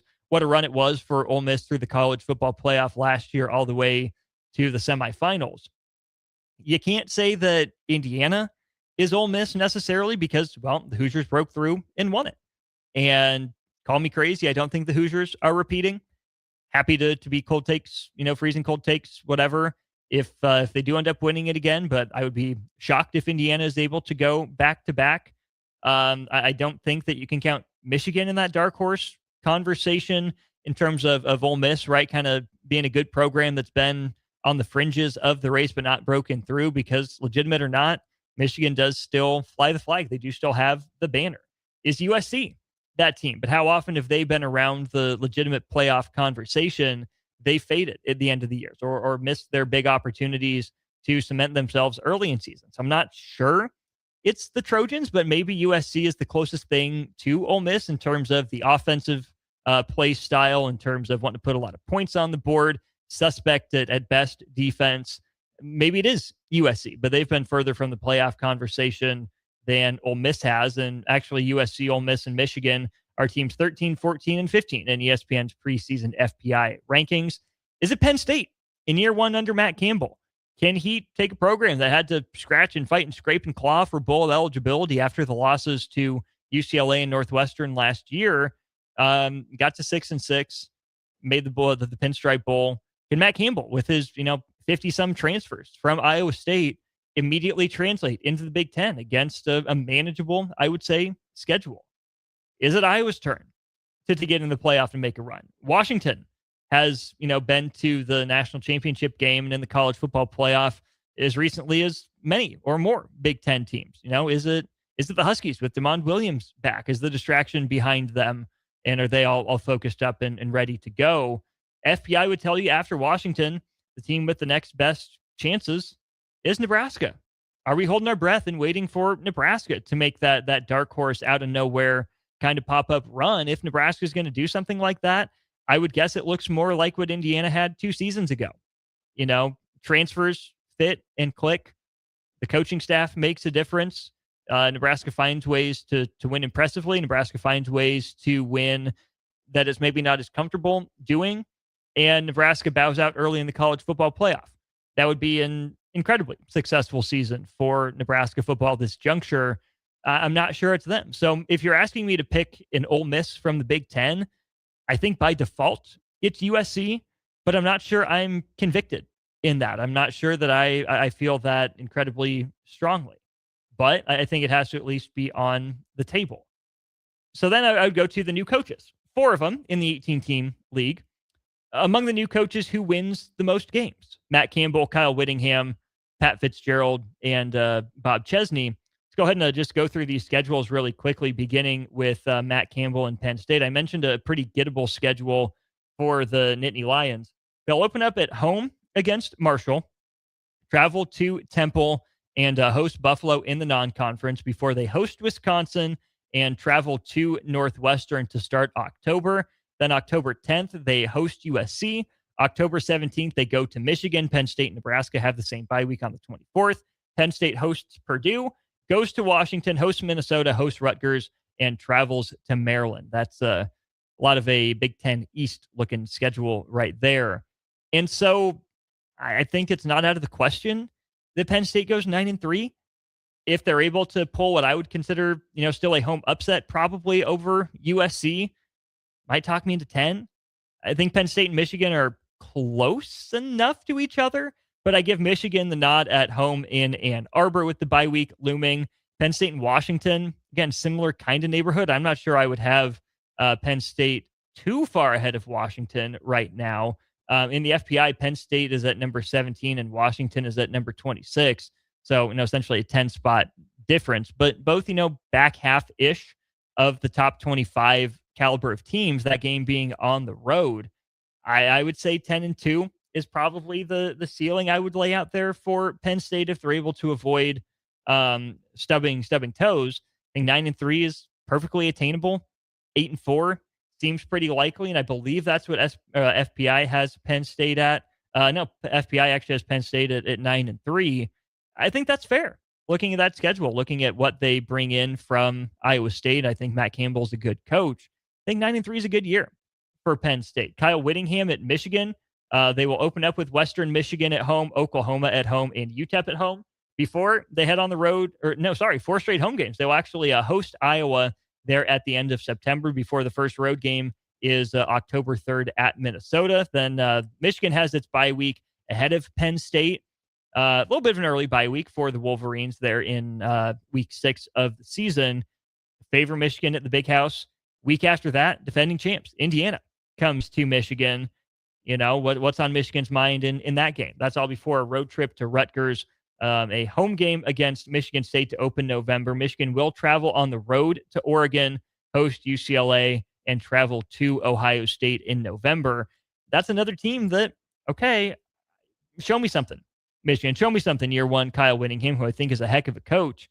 Is Michigan going to go to Minnesota and lose? Probably not, but I could see it. Is Michigan going to lose at home to Iowa? Probably not, but I could see it. Are they going to lose at home to Penn State? Probably not, but I could see it. Are they going to lose at home to Indiana? Maybe. FPI would tell you Indiana's significantly better than Michigan. I'm not sure I fully believe it, but we'll see. I think that'll be a pretty close game. Maybe you'll lean Michigan at home. Will Michigan go on the road and beat Oregon? I doubt it. Michigan, Ohio State, rivalry game, throw the records out the window. We'll see what happens there. Everything breaks wrong for Michigan. I mean, 7-5 is on the table. Oklahoma's no slouch either coming in early in the season. I don't foresee a 6-6 season out of the Wolverines. I think they win more of their coin flip games, but I think you at least throw out the possibility of 6-6, even if I think something in the 8-4 to 9-3 range is most likely, with a 10-2 or an 11-1. Certainly within sight, but I would say Michigan probably settles in that 9-3 range for me. UCLA and Bob Chesney, they will have a little bit of a West Coast flavor to their non-conference. They will go to Cal to open things up on the 5th. They will host San Diego State. Then they'll play a bunch of conference games in a row starting in week 3 as opposed to week 2. Purdue, at Maryland, at Oregon, host Wisconsin, host Michigan State. And they have an early bye week as well. That first week in October is when the Bruins are off. They play their final non-con game on Halloween when they host the Wolfpack from Nevada. Then they'll go to Minnesota, host Illinois, go to Michigan, and host USC. Certainly a path to bowl eligibility, I would say, for UCLA. Do they beat Cal in week 1? No, I think JKS is probably the best player in that game. I'd probably lean Cal there. San Diego State had a bunch of turnover. Thanks to Nebraska. The game's not that far from San Diego State either. Road game, yes, but what's a road game in the Rose Bowl at this point? Ought to beat Purdue. Probably take Maryland. Take Oregon. UCLA, Wisconsin, in LA. Fascinates me. Michigan State, UCLA, and Wisconsin. Fascinates me. UCLA at Minnesota. You lean Gophers in that one. Illinois at UCLA. I think you give Illinois the nod. Even on a short week, maybe the West Coast travel pops up and gets the Illini. As they'll play back-to-back Friday games. Funny enough, they'll host Nebraska and then go to UCLA on consecutive Fridays. Then to Michigan and hosting USC. I don't think bowl eligibility is a given for USC or UCLA. Not out of the question by any means. And then for Michigan State, it's Toledo and Eastern Michigan before Notre Dame. That's the non-conference. Obviously, the Spartans will open conference play with Nebraska, travel to Wisconsin, then host Illinois and Northwestern in back-to-back weeks. They'll play at UCLA on the 24th before getting Halloween off. Pat Fitzgerald will take his team trick-or-treating, I'm sure. Then it'll be the rivalry game at Michigan to start November, hosting Washington, hosting Oregon, and traveling to Rutgers on Saturday, November the 28th. Again, path to bowl eligibility there for Michigan State. Win your 2 MAC games. Can you beat Nebraska at home to open conference play? Can you go on the road and see if you can cause some turmoil for Wisconsin? Be a minor upset to beat Illinois at home. Probably should beat Northwestern at home. Toss-up game on the road at UCLA. How well are you playing when you host Washington? How well are they playing late November? Can you muddy that game up potentially and steal one from the Huskies? And then on the road at Rutgers, right? I think you can talk yourself into probably a ceiling of 7 wins for Michigan State in year 1 under Pat Fitzgerald. I would say 4 to 5 is probably more likely at this point, but there's certainly a path to bowl eligibility for the Spartans. Keep your text rolling in on our Starter Heyman Jewelers text line. We will call up Evan Bland of the Omaha World Herald, get his thoughts on Big Ten Media Days and the Big Ten football season that is to come. And we'll get to your texts after this. This is Old School, brought to you by Graham Tire. Watch Old School live on Facebook, YouTube, or Twitch. Old School with Foreman and Orman on 93.7 The Ticket and theticketfm.com.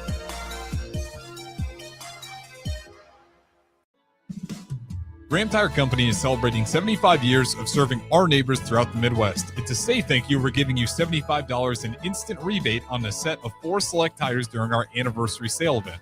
You can stack on even more savings with big mail-in rebates on select tires from Goodyear and Cooper when you use your Goodyear credit card. And remember, all tires are on sale right now, making this a perfect time to upgrade for summer travels.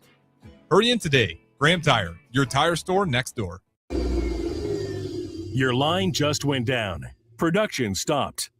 A supervisor wants answers. And someone's digging through a binder for the maintenance history.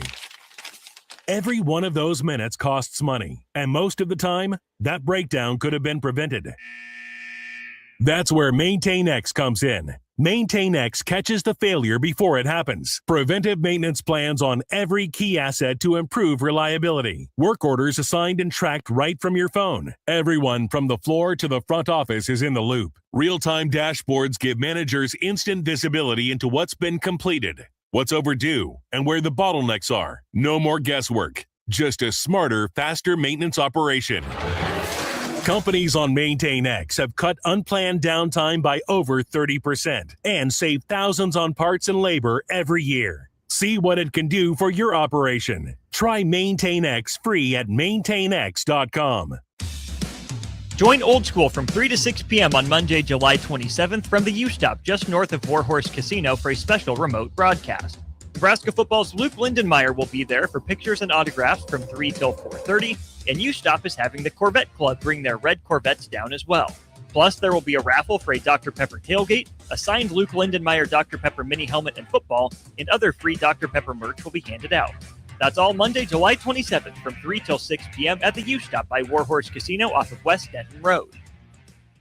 Rick Heyman here from Sartor Heyman Jewelers. I want to personally thank our great customers for voting us once again the best of Lincoln. At the same time, we're celebrating our 120th year in business in the great state of Nebraska. You can count on Sartor Heyman for the very best quality, value, and customer service. When it comes to your jewelry needs, visit us at South Point, Grand Island, and the Outlet in downtown Lincoln. Visit us today at sartorheyman.com, and thank you for your continued trust after all these years. If you're seeking a career with a growing company, Gaina Trucking and Excavating is hiring and looking for additions to their team. Gaina Trucking has a strong team culture, competitive pay, 401ks, and benefits like health, dental, and vision. Drivers are guaranteed 40 hours per week, even in the winter months, and are home every night. Start your career today at Gaina Trucking and Excavating. Apply today at gainatrucking.com. Are you looking for an exciting new way to put your skills to work? Explore new career options in the fintech industry at Currency, a Sandhills Global company. We offer full-time positions in financial sales, compliance, operations, and other fields. We also offer a 4.5-day work week, an attractive benefits package, and opportunities for advancement. Put your motivation to work and grow with us at Currency. Visit gocurrency.com/careers to learn more. Are you ready for a new opportunity? Check out Sandhills Global. Join a dynamic team where your skills are valued and your career can soar. We offer full-time positions with a 4.5-day work week, competitive pay, excellent benefits, and a positive work environment. From IT and marketing to sales and finance, we're looking for talented individuals like you. Apply today at sandhills.jobs and take the first step towards an exciting future. That's sandhills.jobs. Don't wait. Apply now. Back to Old School with Foreman and Orman on 93.7 The Ticket.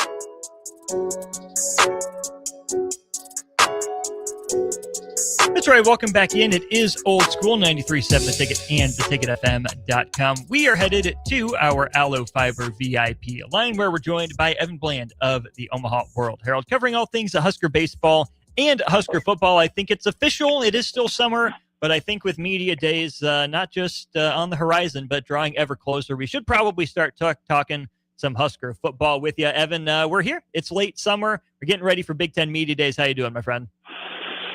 Doing great, man. It's Media Days back in Chicago. It's been a minute. I think 2019 was the last time it was there. So we've done the Lucas Oil thing at Indianapolis. I was in Las Vegas last year. Now we're back to the Windy City and maybe catching a Cubs or a White Sox game. And Lollapalooza's right next door. So there's no shortage of entertainment options this time around.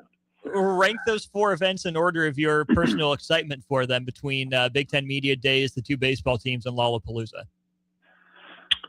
Oh, man. Well, as a Cubs fan, I got to put that right near the top. There's nothing like catching a late summer game at Wrigley in the evening when the sun's setting. I've done that a couple of times. When Nebraska's been out there, that's been awesome. I've never done the Lollapalooza thing. I'm sure it would be pretty great. Contingent on the weather. If it's 100 degrees, maybe not awesome, but in the evening, that would probably be pretty cool. So I'll go with that too. I'll go out on a limb there. And then I'm going to go Media Days 3 because there's always something notable or fascinating that goes on when you have that many people and egos and reporters and everyone together. It always adds up to something. And White Sox, I'll go for. I've seen a couple of games out there. It's fine. It's fun. But the caliber of those other three events may be a little bit higher. It's the White Sox of it all. You can just say it, Evan. It's okay. All right. Yeah, it's the White Sox. That's fine. Speaking of your Cubs fandom, I know we're a little more than a week away from the Major League Baseball trade deadline. Anything you want the Cubs to do? Anything you're hearing about what they might do as they continue their fight for the National League wild card? Yeah, I mean, they've been hit by the injury bug so much with their pitching. I think they're kind of waiting out the bullpen attrition. They're going to get Daniel Palencia, their closer, back, and I think some of their better relief arms. But you got to probably have a better starting rotation going into the playoffs if you want to make any kind of noise. And so the market's not great. Like, you don't think there's probably going to be a Tarek Skubal out there. And if there is, I don't think the Cubs have the farm system for him. But there are a lot of, you can take your pick of like underachieving starters with decent track records. Like if you want to go Kevin Gausman from Toronto or Joe Ryan from the Twins or Freddie Peralta with the Brewers, like these are guys who are having subpar years by their standards, but maybe they follow the Luis Castillo path of like you get a little bit of a background change and suddenly you refresh your game. So I think that's a possibility for the Cubs. They have a decent farm system. So yeah, you probably need to bolster that starting rotation a little bit, get your bullpen healthy, and then hope that your lineup's hitting on any given day. And you never know. It's baseball, and I would think they have as good a chance as anybody to make a run. The deal that I liked the most for the Cubs actually involved my Royals because I think it is pretty absurd. I don't think the Cubs would agree to it, but I would be thrilled for it as a Royals fan. Cubs get Michael Wacha, not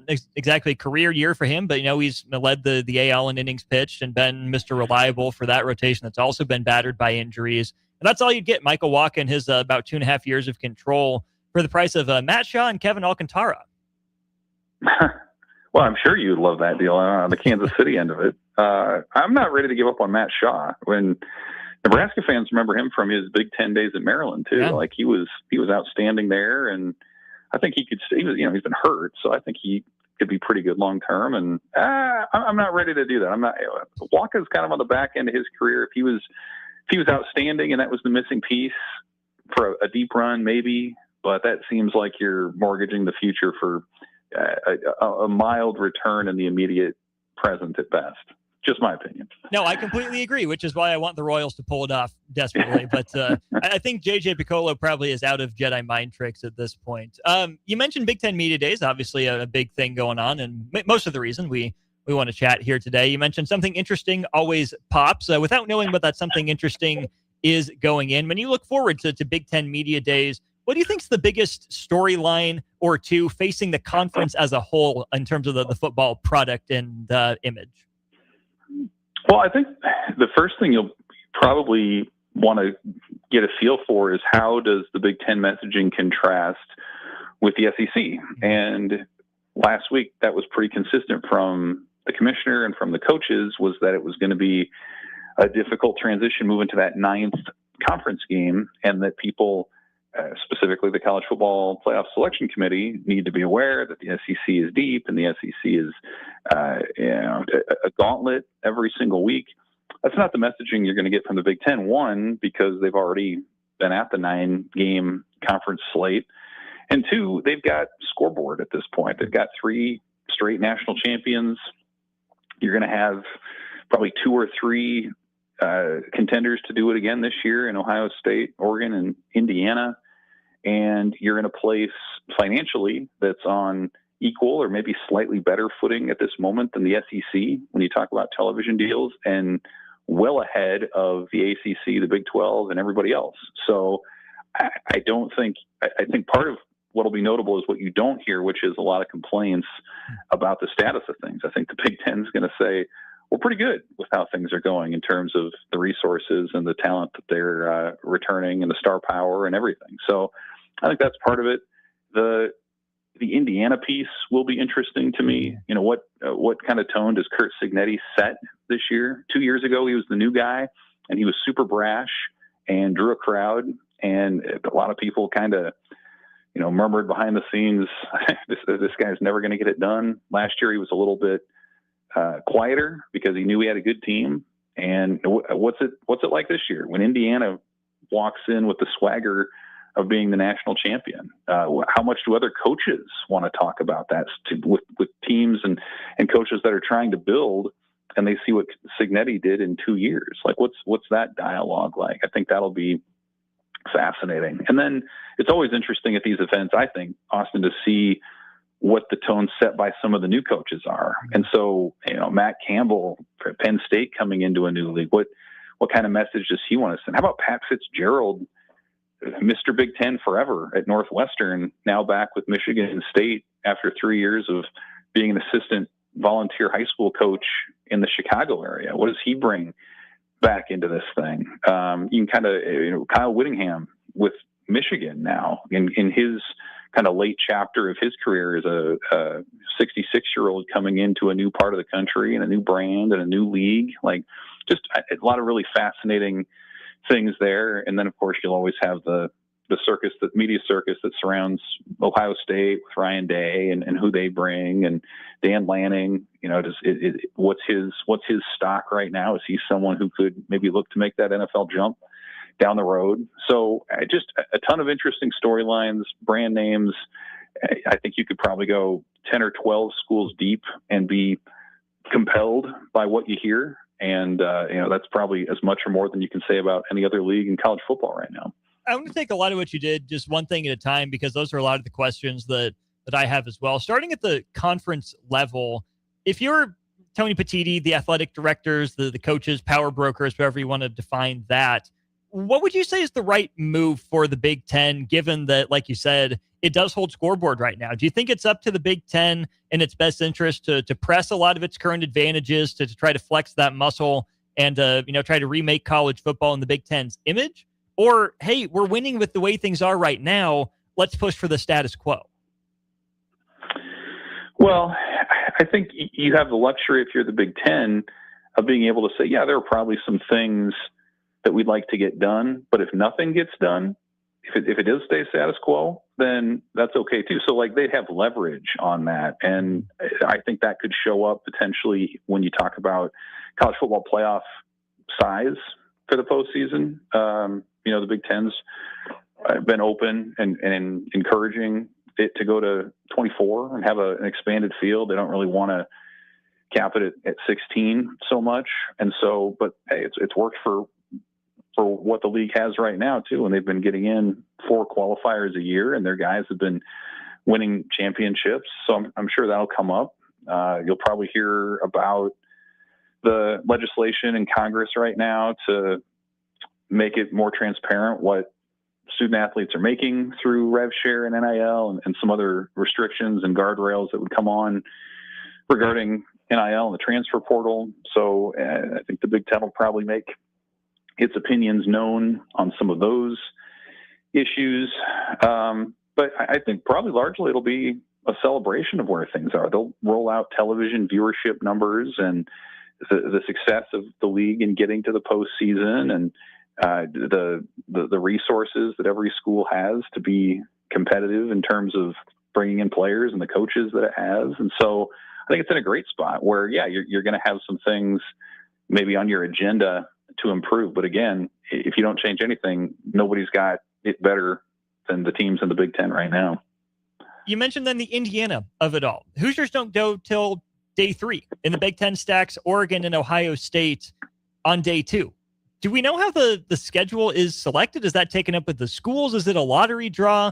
Do you think there's any impetus between sticking, two of your biggest, most prominent brands on the same day and making the national champ wait till day 3? That's a good question. I don't know that I've ever heard how they divide up those 3 days. And it's only been 3 days, right, for a couple of years. Yeah. It used to be 2. And so I honestly, I don't know, but I think it does frame the narratives differently. So like Nebraska is going on day 3, but Nebraska is not going to be the story of day 3 if you're watching on BTN or if you're following national coverage. It's absolutely going to be Indiana. And so it is fascinating, I think, how that tends to shape things out. I don't think Nebraska has a problem with that for what it's worth. I think it's happy to be storyline B or C or D and kind of continue with its off-season theme of staying under the radar and working and those sorts of things. But the dynamic of media days is interesting because there are certain outlets or folks that are there for the 3 days sort of covering the league at large. And then you also have the individual school media folks that come in for a day or two. You'll have the Ohio State and Michigan people roll in. They're always a pretty heavy contingent because it's in Chicago. Illinois should have a pretty strong following as well. Minnesota tends to do okay. Nebraska, obviously. And so it is interesting to see just sort of the comings and goings and catching up with some of the other media folks that you might run into. But it's an interesting question. Maybe that's a little sleuthing that we'll have to do this week, is to see how they pick the order of this thing. I do think they've made a pattern over the years of sticking PJ Fleck early in the day. He's the human caffeinated drink that gets everybody going. Brett Bielema loosens up the room early on. So I do think they have a sense of maybe some of the coaches, at least up front, that can set the tone for the day. You mentioned that order, especially for Nebraska in terms of Thursday.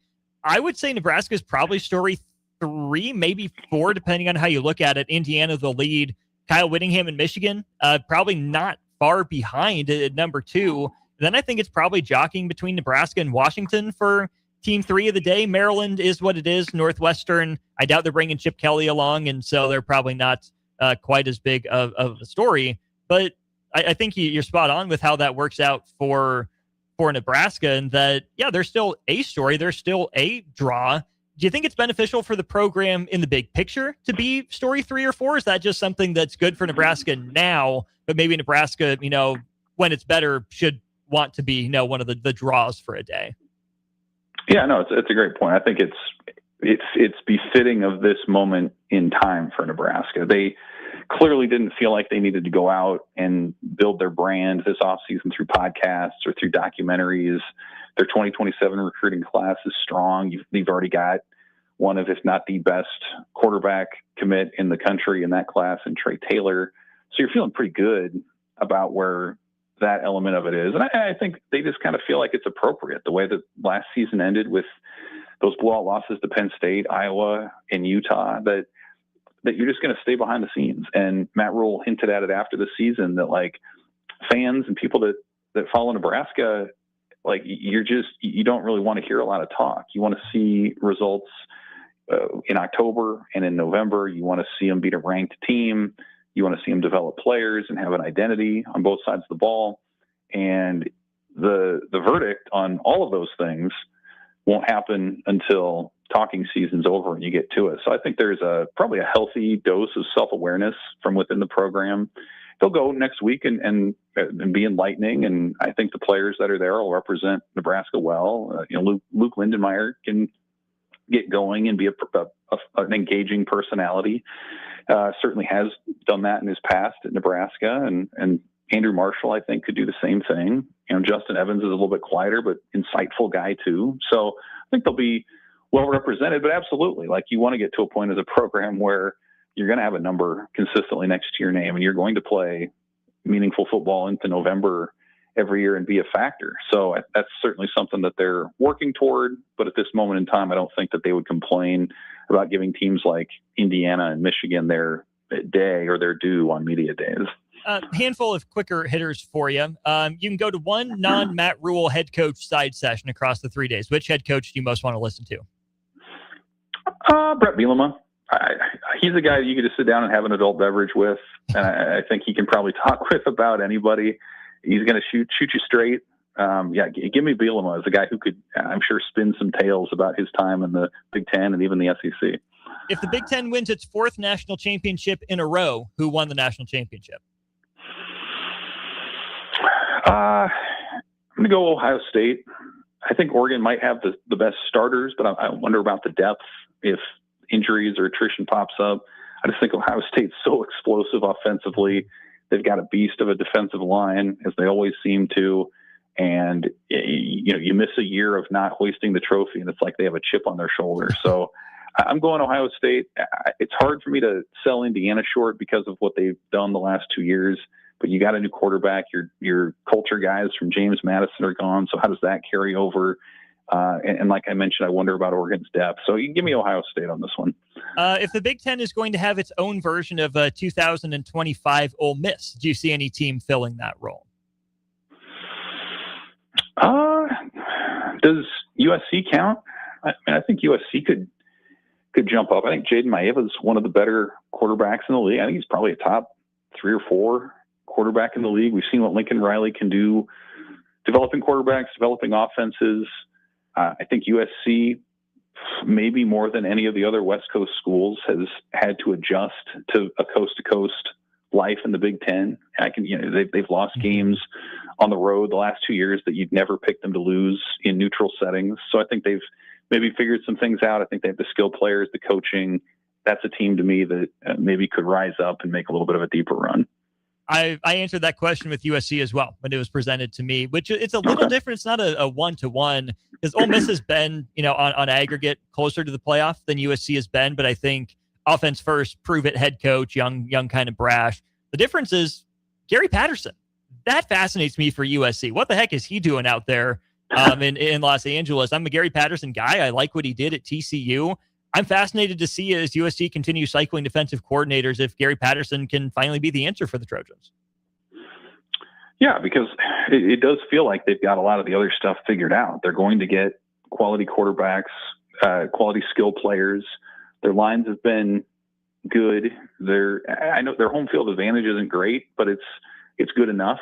And so if you can figure out that defensive side of it, like the standard for USC defense doesn't have to be top 10 points all out. If you're like a top 25, top 35 type of team and you're forcing some turnovers and getting a few key stops, like let your offense cook and do the rest. Like I just think they've had such spectacular meltdowns on that side of the ball that if they can ever get it figured out, even to just being slightly above average and you let your offense do your thing, that to me is how you get from 7-6 or 9-4 to maybe that 10 or 11 win mark where you are in the CFP.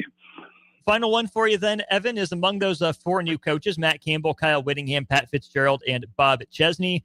Which would be your pick to have the best season relative to expectations among fans, general media, prognosticators? I don't think it's Michigan. I think they have a really difficult schedule, and their expectations are going to be for him to hit the ground running. I don't know that it's going to be Chesney at UCLA. It feels like that's got a little bit more of a rebuild to it. To me, it's got to be Fitzgerald or Campbell. The Penn State situation is interesting because you're going to find out, like, essentially how Iowa State would fare in the Big Ten because of how much roster migration ended out with the Nittany Lions. But I still wonder if it's going to be Fitzgerald, though. I don't think Michigan State's expectations are that high. Fitzgerald's coming in with a massive chip on his shoulder because of how the last few years have gone. He's obviously well-versed in the league, about as well-versed as anybody could be coming into that. And they have some pieces, I think on offense and defense to work with there. So if they can win 6-7 games, somewhere in that range, and be competitive in some others, I think that would probably be a success. And again, compared to some of those other programs, I think the Spartans kind of realize their spot in the pecking order at this moment. Give me Pat Fitzgerald as maybe the one with the best chance to satisfy or impress their own fan base. That voice you hear on our Allo Fiber VIP line is Evan Bland of the Omaha World Herald. Evan, thanks as always for your time. Thanks for moving back here to a Friday. Safe travels out to Chicago, and hope to see you there at the Hilton. See you next week. Thanks, Austin. There he goes, Evan Bland of the Omaha World Herald with us on our Allo Fiber VIP line. That's where they understand the importance of exceptional service with local heart. We'll go to break. We'll take your texts, your Big Ten Media Days headlines and questions. Then we'll head stream only for hour 3 of the show. Royals and Tigers, game 2 of that series, coming on the air at 5. That's straight ahead. You're listening to Old School with Jay Foreman and Austin Orman. Download the mobile app and listen wherever you are on 93.7 The Ticket and theticketfm.com. Graham Tire Company is celebrating 75 years of serving our neighbors throughout the Midwest. And to say thank you, we're giving you $75 in instant rebate on a set of 4 select tires during our anniversary sale event. You can stack on even more savings with big mail-in rebates on select tires from Goodyear and Cooper when you use your Goodyear credit card. And remember, all tires are on sale right now, making this a perfect time to upgrade for summer travels. Hurry in today. Graham Tire, your tire store next door. Constructors is now hiring for all positions with pay starting at $23 and up based on experience. Constructors has immediate job openings for mechanics, bridge builders, operators, and drivers. Start your new career today. Constructors offer great pay, health, dental, and vision, paid time off, paid holidays, and so much more. Join the crew today and be a part of Nebraska's oldest paving company dating back to 1908. For a complete list of openings and to apply online, visit constructorslincoln.com. At DWE Generations, having a plan matters, especially when it comes to protecting what's most important. They work with individuals, families, and business owners to help make smart financial decisions that support life today and set the foundation for generations. David Darlington, Russell Walton, and Cody Eiler bring decades of experience, and their dedicated team provides follow-through, answering questions, explaining next steps, and staying connected as life evolves. DWE Generations, a generational wealth planning firm. DWE Generations is a marketing name for individuals doing business as representatives of Northwestern Mutual. Visit generations.nm.com or call 402-483-7871 and ask for David, Russell, or Cody. Are you ready for a new opportunity? Check out Sandhills Global. Join a dynamic team where your skills are valued and your career can soar. We offer full-time positions with a 4.5-day work week, competitive pay, excellent benefits, and a positive work environment. From IT and marketing to sales and finance, we're looking for talented individuals like you. Apply today at sandhills.jobs and take the first step towards an exciting future. That's sandhills.jobs. Don't wait, apply now. Constructors is now hiring for all positions with pay starting at 23 and up based on experience. Constructors has immediate job openings for mechanics, bridge builders, operators, and drivers. Start your new career today. Constructors offer great pay, health, dental, and vision, paid time off, paid holidays, and so much more. Join the crew today and be a part of Nebraska's oldest paving company dating back to 1908. For a complete list of openings and to apply online, visit constructorslincoln.com. Your line just went down. Production stopped. A supervisor wants answers. And someone's digging through a binder for the maintenance history. Every one of those minutes costs money. And most of the time, that breakdown could have been prevented. That's where MaintainX comes in. MaintainX catches the failure before it happens. Preventive maintenance plans on every key asset to improve reliability. Work orders assigned and tracked right from your phone. Everyone from the floor to the front office is in the loop. Real-time dashboards give managers instant visibility into what's been completed, what's overdue, and where the bottlenecks are. No more guesswork. Just a smarter, faster maintenance operation. Companies on MaintainX have cut unplanned downtime by over 30% and save thousands on parts and labor every year. See what it can do for your operation. Try MaintainX free at maintainx.com. Back to Old School with Foreman and Orman on 93.7 The Ticket.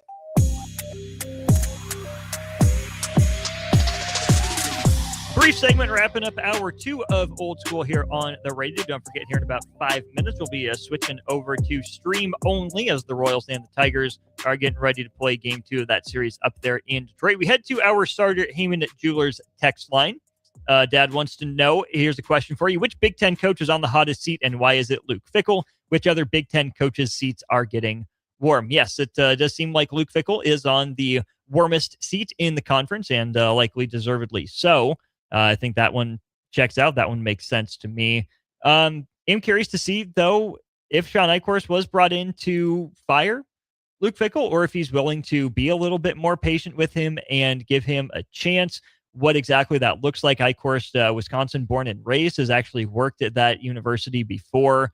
And so maybe he's given a little bit more rope to wait and see, right? Whether that's Fickell or Eichhorst. So, yeah, I mean, in a traditional sense, Luke Fickell's seat has got to be getting warm. I'm curious to see just how warm it is. If the Badgers are able to get to bowl eligibility, maybe challenge for 7 or 8 wins. They did play some better football toward the end of last year. Remains to be seen there. Aside from Luke Fickell, I would say you're looking at potentially Mike Locksley. There's a lot of conversation about his future at Maryland over the offseason. Dare I say PJ Fleck? I'm not sure his seat is hot, right? But I don't know if PJ Fleck is the type of coach to last forever at one institution. There's been a lot of smoke, a lot of fire around PJ Fleck that I think Minnesota fans' gut reaction for the most part would be, man, that's too bad. PJ was really good. If PJ, goes somewhere else or gets let go, I don't think he's in any real danger of getting fired, more of maybe jumping jobs. But I don't know how many Minnesota fans would be like, oh no, crap, we just lost the best coach we've ever had. I wonder how thin PJ Fleck's welcome is wearing out there in the Twin Cities for Gopher fans, right? Especially if there is, some speculation around whether he's going to jump to another job or not. So that certainly remains to be seen. And besides that, I don't know. I think the Big Ten is pretty settled, right? I don't think Jed Fish is in any trouble. I don't think Bielema or Ferentz any trouble. David Braun maybe, but it's the Northwestern of it all. Can you really fault the guy for not being great? I can't necessarily. Fitzgerald just got there. Schiano is Rutgers football, essentially. So, no, I don't think there's much in the way of coaches on the hot seat in the Big Ten outside of Fickell and Loxley, at least from this side of things. We'll go to break. Royals on the radio, Old School on stream. Come back with us on Facebook, YouTube, Twitter, Rattle Channel 961. Watch Old School live on Facebook, YouTube, or Twitch. Old School with Foreman and Orman on 93.7 The Ticket and theticketfm.com. Looking for the right utility tractor for your acreage? Find it at Landmark Implement. Shop our selection of used John Deere compact tractors from 1 through 5 series with the power and versatility to track mowing, yard work, snow removal, and more. For a limited time, get 2.9% financing for 36 months, followed by 6.2% for 24 months with approved credit. We've got the right fit for your property and your budget. Stop by your local Landmark Implement or visit us online at landmarkimp.com today and experience the Landmark difference. Join Old School from 3 to 6 p.m. on Monday, July 27th from the U-Stop just north of Warhorse Casino for a special remote broadcast. Nebraska football's Luke Lindenmeyer will be there for pictures and autographs from 3 till 4:30, and U-Stop is having the Corvette Club bring their red Corvettes down as well. Plus, there will be a raffle for a Dr. Pepper tailgate, a signed Luke Lindenmeyer Dr. Pepper mini helmet and football, and other free Dr. Pepper merch will be handed out. That's all Monday, July 27th from 3 till 6 p.m. at the U-Stop by Warhorse Casino off of West Denton Road. Lights out? Let LES know where to go. With Powerline, your phone number is matched to your service address, so outages can be restored faster. Keep your information up to date at les.com/Powerline. This is Lincoln's home for sports talk on the FM dial. Also online at theticketfm.com. On the internet. KNTK FM Firth, 93.7 The Ticket. Lincoln is full of great golf courses in a state that is getting national recognition for exceptional golf. Friend Country Club is worth the drive, just 40 minutes from Lincoln and home to one of the state's most respected 9-hole courses. Enjoy their restaurant with popular items like a 14-ounce ribeye, 10-ounce sirloin, or chicken fried steak. Open Thursday through Saturday from 5:30 to 10 p.m. Expand your horizons with a trip to Friend Country Club, just 40 minutes southeast of Lincoln. It's worth a visit. When something breaks, you want someone you can trust to fix it right. Empire Repair is now open in Waverly and ready to serve our community with reliable auto repair and maintenance. From routine service to bigger repairs, our team is here to keep you on the road. Stop by Empire Repair in Waverly or call 402-786-2224 to schedule your service today. Empire Repair, proud to serve Waverly. Big value and big flavor meet at Wings and Rings thanks to the all-new delicious Duo Combo. This is the one you've been waiting for. Get one half-sized appetizer and 2 entrees with a side for only $19.99. Bring a friend for the best deal in town on any day of the week, during game time, or whenever the heck you want. Their made-to-order wings and chicken sandwiches are waiting for you at their 68th and O and 40th and Old Cheney locations. Stop by Wings and Rings and celebrate every day with the best meal deal in town. The crack of the bat. Sizzling concessions. Yeah, that's the sound of summer at Haymarket Park. It's been that way for 25 seasons. And in this city, it's not a matter of if you'll catch a game, it's how many. Safe. That's because there's always something in play for Salt Dogs fans. From saluting our troops to Friday night fireworks, your local tradition plays on. Let's show summer how Lincoln celebrates 25 seasons. Get your tickets at saltdogs.com. Coming at you live from the heart of downtown Lincoln. This is Old School with Foreman and Orman. Nebraska Football Hall of Famer Jay Foreman. Here's Troy Detmer dropping straight back in the pocket. Rifles a pass. It was tipped. It's picked off by Foreman. He's at the 15, 10, 5. He'll score! Foreman got it, and it's touchdown Huskers. Black shirts, answer the call one more time. And Austin Orman. Old School with Foreman and Orman is sponsored by Graham Tire Company of Lincoln. Your tire store next door with 4 Lincoln locations. Old School with Foreman and Orman on 93.7 The Ticket and theticketfm.com. That's right. Away we go into hour 3 of Old School. We held off this long for y'all, but we do have to get to the news of the day, and that is LeBron James announcing he has signed with the Philadelphia 76ers. Your thoughts on that and plenty more throughout the course of the hour, 402-464-5685. To discuss that and plenty more, we head again to our Allo Fiber VIP line and bring in Husker Hall of Famer NFL vet Jay Foreman on the road today. What's up, partner? How you doing on this Friday? I'm doing all right. How about yourself? Hey, you know what? We're making it. We, like I said, held off this long before we got to the LeBron James conversation. And before we get into the details of him signing with Philly, what it means for him and on the court for Philly and for the NBA, Jay, you've been here. You've seen the text line whenever we talk LeBron. It's a lot of hate. It's a lot of LeBum this. It's a lot of, attention diva that. And I think just for level setting and tone setting purposes, you feel how you feel about LeBron James, but I don't want to hear people in 5 years say, oh, the NBA was better when LeBron is in it. If they're going to complain about LeBron, right now, I get it. Not a perfect player, not a perfect dude by any means, but it's starting to wear on me the amount of people that are hating on LeBron James for doing something that we've either never seen or very rarely seen before, and that we might not see again for another 20, 30, 50 years. Yeah, I mean, for any professional athlete let alone play 1 year, but, 10 to 10-year mark is obviously huge. And then obviously he's embarking on his 24th or potentially 25th, in another year. I don't think we'll ever see that again just because of, what I like to call competitive longevity, somebody that can stay competitive and focused and willing to make that sacrifice for almost a quarter of a century is unheard of. And there is greatness in longevity. Sure, he came in at 18, but there's plenty of 18-year-olds that came in and were gone by their 22. By the time they were 22, there's plenty of 22-year-olds that were gone by the time they were 30. And so, look, when you're polarizing like I guess iconic figure in the basketball world like LeBron, people are going to have various opinions. And I always say you go through like different phases in your career. It's none of your doing. You'll come in as like the hero and everybody wants you to see you do well.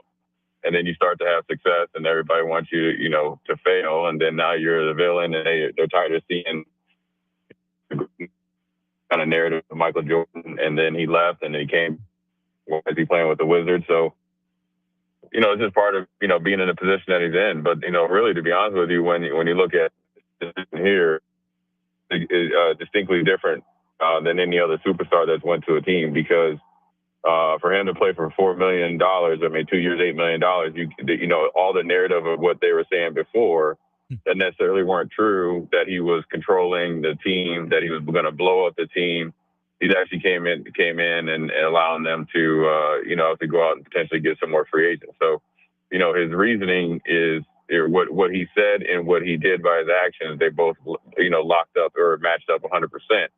And if you want an example, it's like purely if you watch the Michael Jordan documentary, there was no way in the world that he was not going to be the highest paid player in the league. And so, LeBron James right now is putting his money where his mouth is. The statement from LeBron says this: I thought I was done when the season ended. I wasn't ready to announce it, and I knew I needed some time to really decide, but I was pretty sure I played my last game. I was honest at that last press conference when I said I needed to look at myself and decide if I still love this game. I still truly love this game, and I have more to give. The last few weeks have been really special. I've never been able to have no clue what to do and take real time to just think. I've had an incredible few months with all the people I love trying to figure it all out. This is my last decision. I'm not going for money. I'm not going for family. What am I really playing for at this point? I still want to sacrifice. I still want to work. I still want to grind. I still want to compete, to win, and to have a chance at the feeling of winning another championship. I believe I can help make the Philadelphia 76ers a championship team, and I am so excited to energize a new fan base and start this incredible journey one last time. Thank you, LA. Miami, I'll forever love you, and Northeast Ohio will always be home. That's the statement from LeBron James. You mentioned it, Jay. The 2-year, $8 million deal, the veteran minimum for a, top 5 minimum player of all time. Like you said, pretty selfless decision. Also probably a necessary one if Philly was going to acquire him alongside the rest of that starting lineup after the process with Joel Embiid still, in the process of running its course. with the Jaylen Brown trade, with the Tyrese Maxey growth and development, and then with VJ Edgecombe being a young star in the making for them. That is a heck of a starting lineup for Philly. I guess just in a basketball sense, what stands out to you about that group of five? Well, I mean, they have flexibility. They can match up with anybody in the NBA, first and foremost. And they can play, they can come out there with all wings, and then they can go, they can, play 4 out and let Embiid go to work. Obviously, you saw that in the playoffs against the Celtics. And those guys have a mix of obviously a veteran and LeBron, and guys that are ascending is all the other 4 that you just mentioned. I think it's on paper, the best starting 5. Now, how you're going to really win is obviously you got to have guys and role players come off the bench and obviously excel in those roles. But I also think that when you're able to play LeBron and use him and periodically allow him to be who he is, it's going to allow everybody else to grow at their own pace. And I think, the skill sets all match up together, right? And they've all kind of played together. They all know each other. I mean, obviously there's not like the Lakers and the Celtics back in the day where you don't kind of cross paths in the offseason. But I think more importantly, what LeBron's going to do in Philly, along with Bob Myers, he's probably huge in it now. And people are looking at the players that LeBron was going to play with. I think it's more of Bob Myers and the respect that he has for him is a championship pedigree, obviously competing against each other, year in and year out almost in the NBA finals. And so what's more important is that what LeBron's going to help cement is a championship mentality in there and help Jaylen Brown continue to grow and to be, kind of take LeBron's place as a top 5 player in the NBA, for years to come. He's going to allow Edgecombe to prosper, and really reach his potential. He's going to bring a different mindset to Maxey to see the floor different because LeBron has so much more experience and they're pretty good friends off the court. And so that's going to, obviously, show on the court.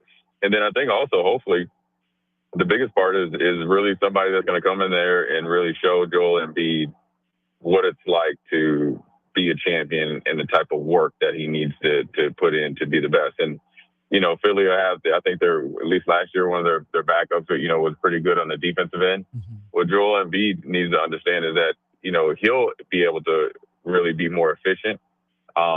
His body will be, better and last longer. And they won't have to overextend his minutes in order to find ways to be, to get into the playoff race, and whether they want to go from a 3 seed to a 2 or a 4 or 5 to 4, whatever it is, they'll be cemented in there and they can withstand any storm that they might face during the season. So it's, a pretty good lineup. And then obviously they're going to continue to do some other things. It's going to be interesting to see, if they can try to get some, veterans, to come in there and play as well and then fill the roles and obviously try to build a championship team. We'll get to the Bob Myers aspect of this, I think, in the second segment, especially as it relates to Golden State. I think there's a lot to get off to there. When you look at the pecking order on the floor, in terms of points, how do you do it? And then in terms of who has the ball in their hands the most? Obviously, I think you and I would agree that LeBron can shift off the ball and be a heck of a secondary playmaker, but he's still darn good with the ball in his hands. When you think about the hierarchy of that team in terms of a creation responsibility and finishing responsibility, how do you think that looks for Philly at first blush? Well, I think that's going to be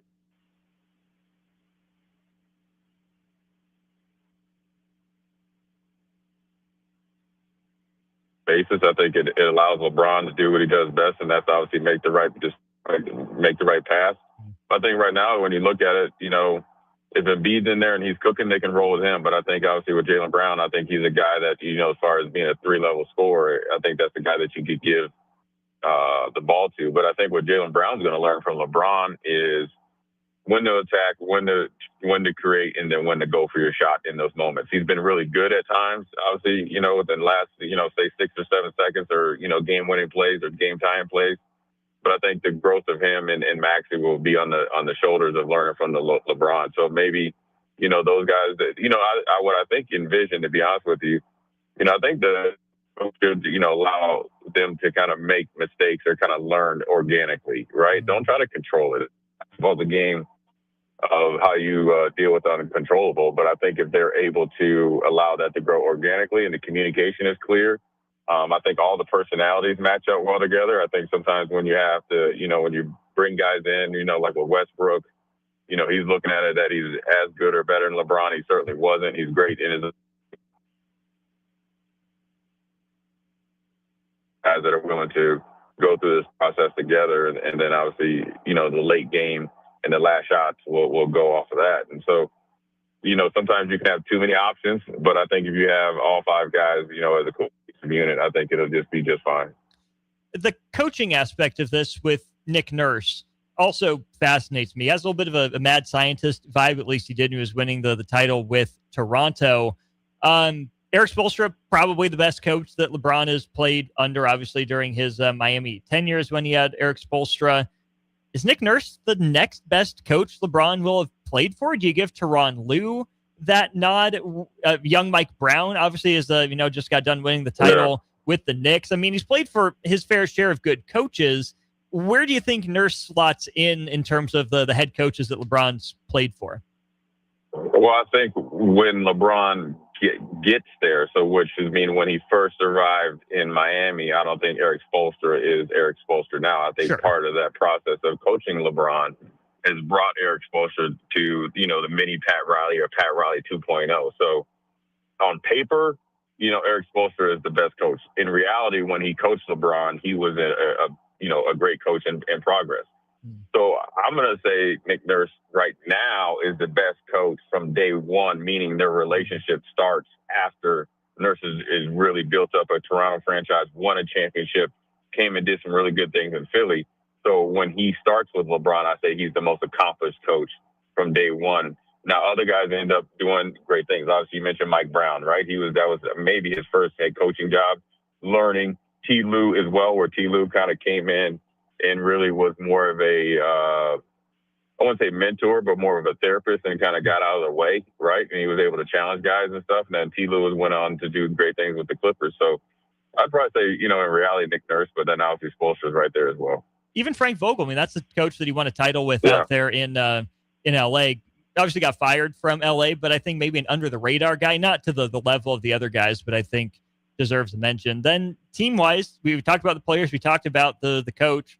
In the East, Jay, an improving East, right? You look at what Detroit was able to do last year. Boston, we'll see how they look. The Knicks is the defending champs. Cleveland's still a pain in the butt. Then what does Indiana look like with Tyrese Halliburton back? Toronto, if the Kawhi trade goes through. Orlando was a trendy pick to win 50 games last year. Charlotte, what do they look like? Et cetera, et cetera. Where do you stack Philly in the East right now? Are they your favorite to be the 1 seed? Are they a home court advantage first round type of team? Where do you see the Sixers slotting in the East?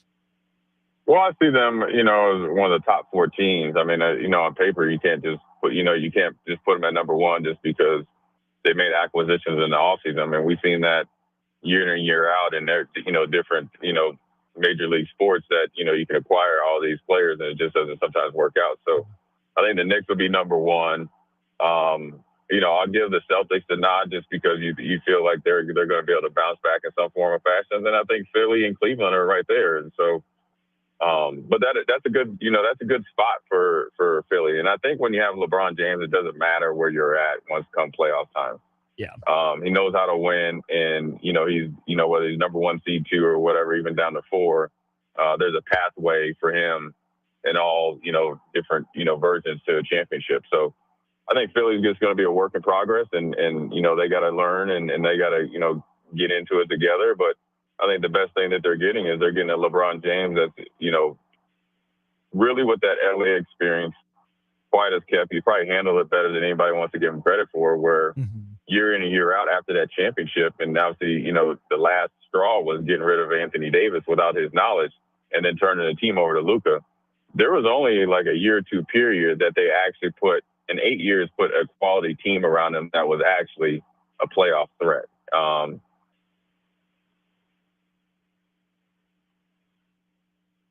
Youth and took over, but that was because Reeves and those guys were out. But to be honest with you, you saw as it went on, without the help, it kind of wore him out during the playoffs. And so, with this Philly situation, it's going to be really interesting to see, where LeBron's at. Because he's normally, to be honest with you, when you watch him throughout his career, when he goes to a new team, the first month or 2, and especially the first couple of weeks, he's really, really passive. He's really kind of evaluating how things are going to go, which is good, in a competitive, environment.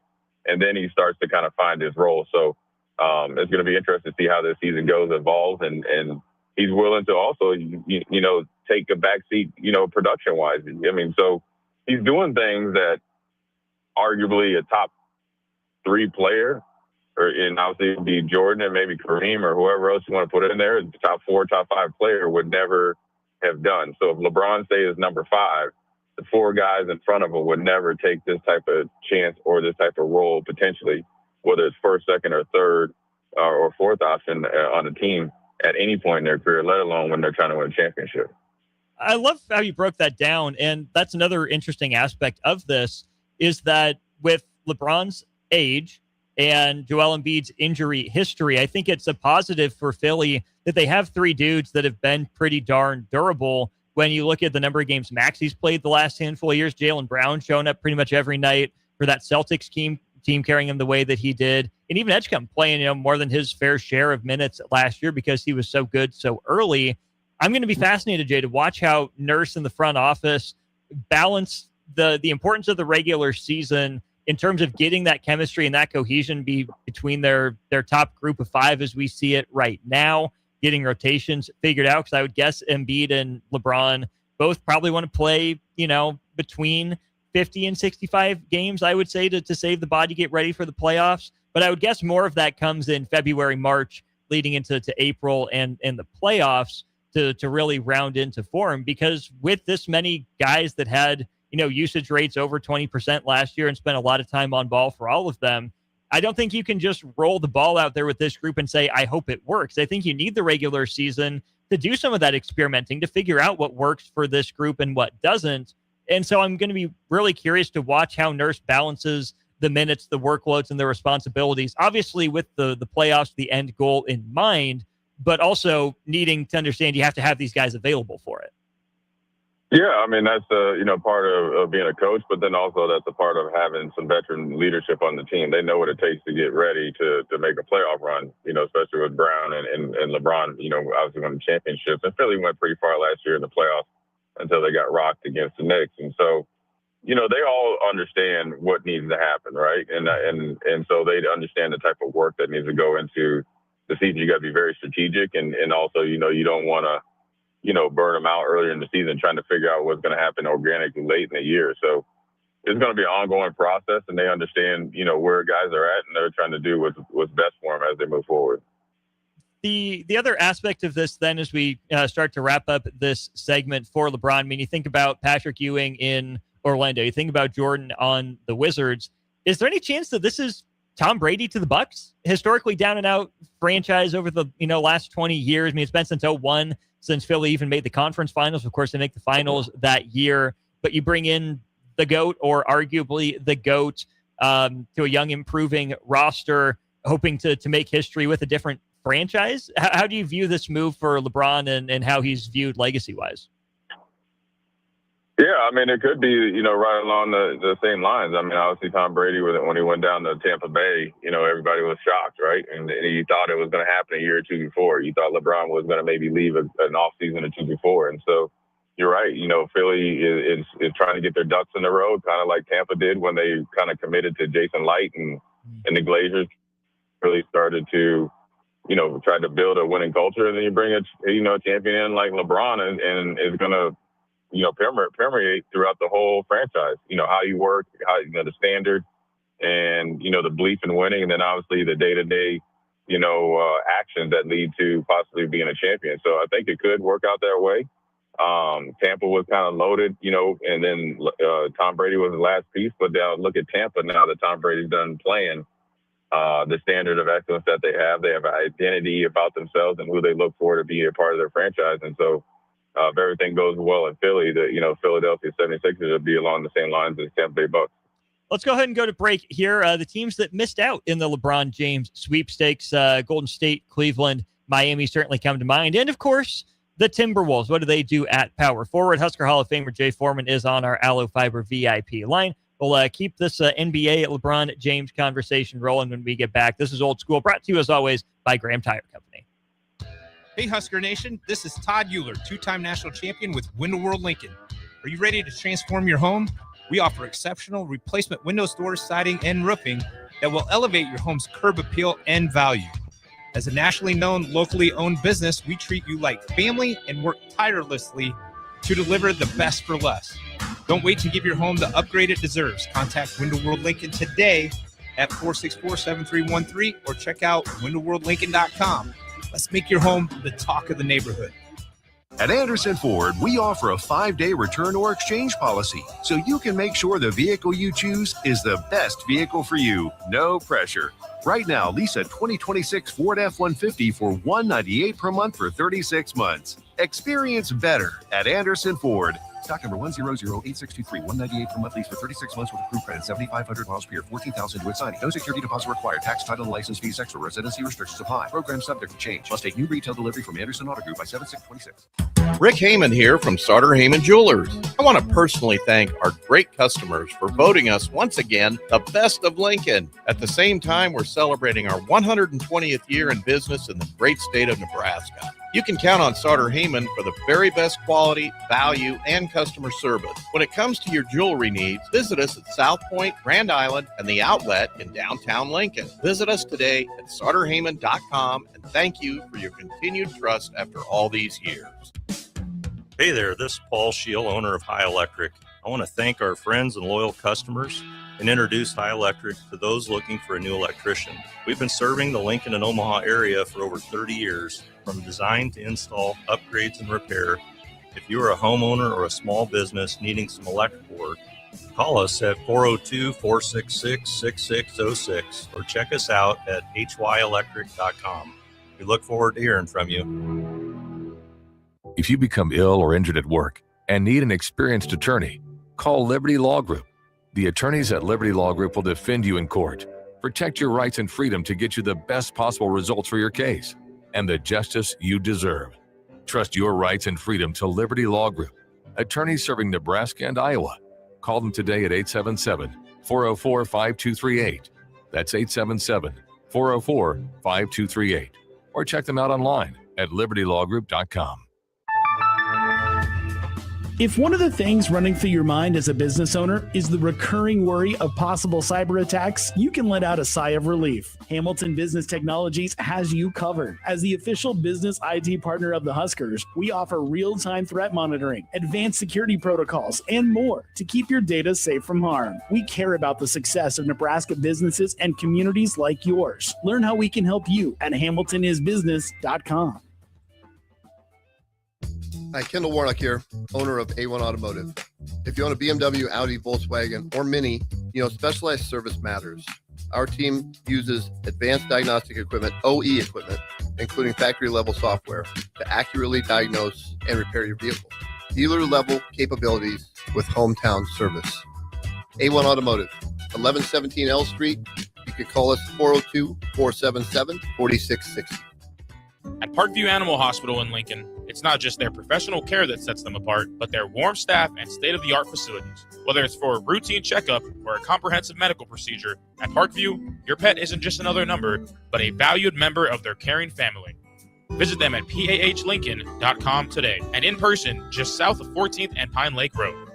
Parkview Animal Hospital, your pet, our passion. For happier, healthier, furry friends.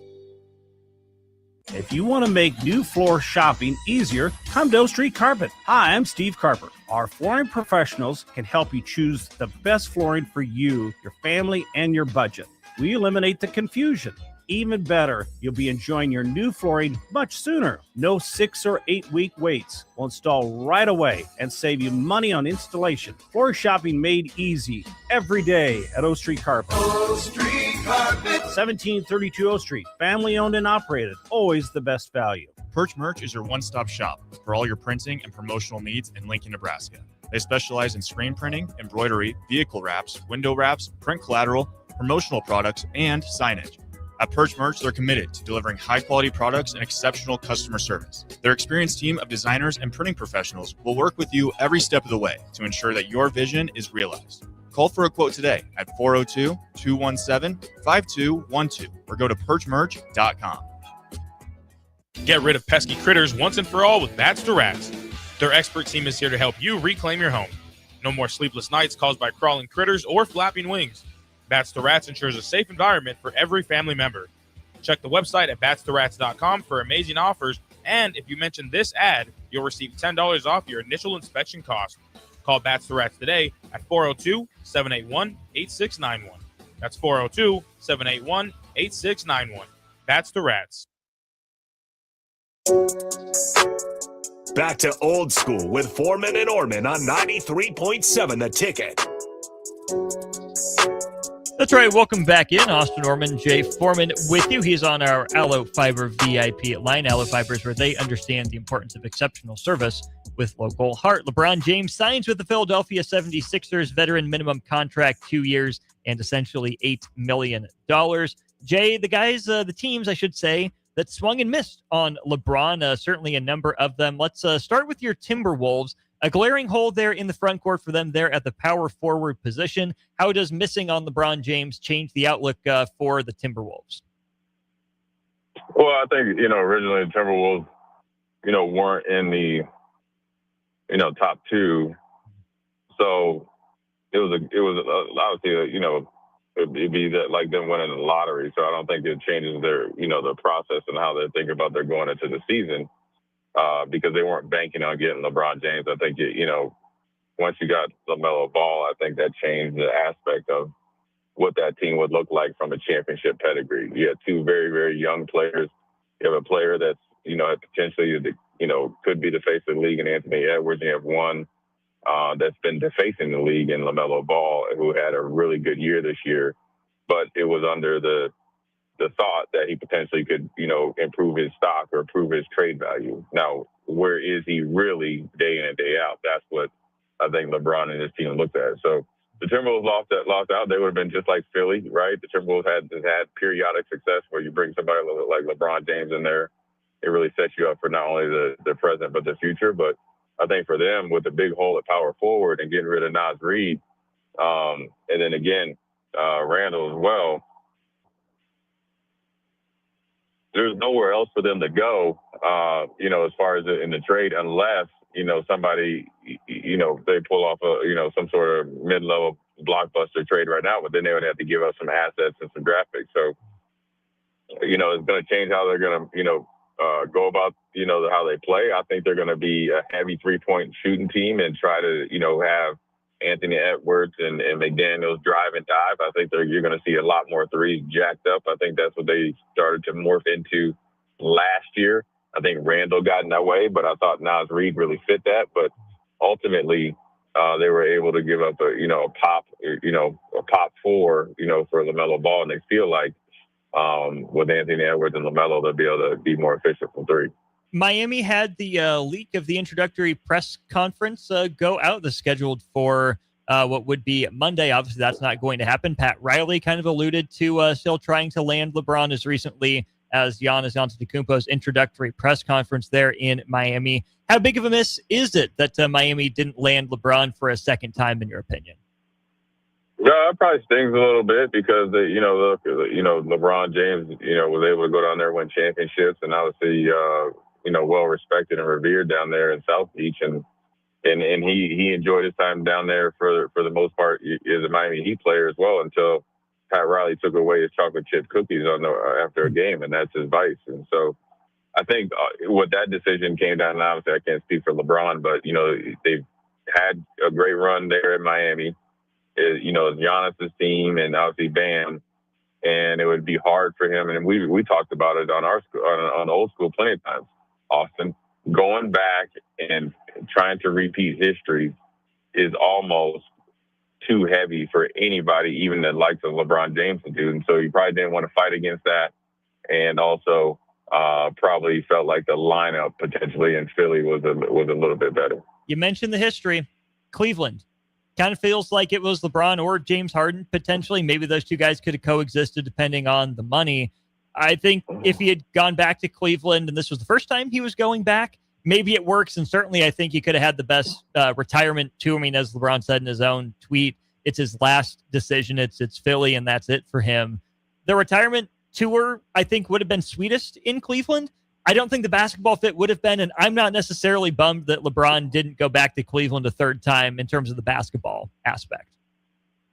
Yeah, I mean, look, the first time he was there, a lot of great things happened, and then obviously they superseded that the second time. So the third time wouldn't have been as much fun. It would have been very, very sentimental for him.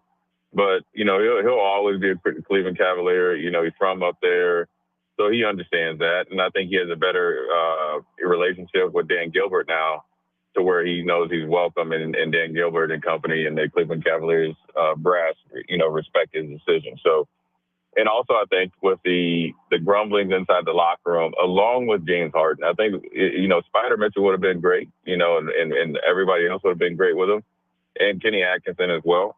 I just think James Harden and his approach, and LeBron knows this, right? Now, they're probably cool and all that, but his approach to the game of basketball is not attractive to somebody with the acumen and the status and the work ethic of LeBron James. And so they would have had to choose.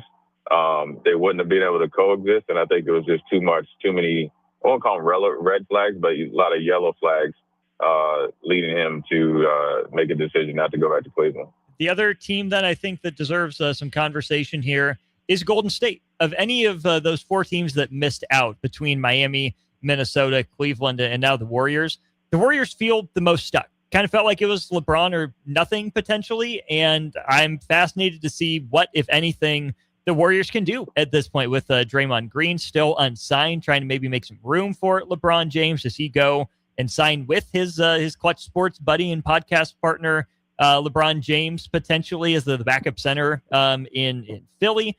Steph Curry, what does that mean for the end of his career? Jimmy Butler coming off the knee injury that he suffered last season.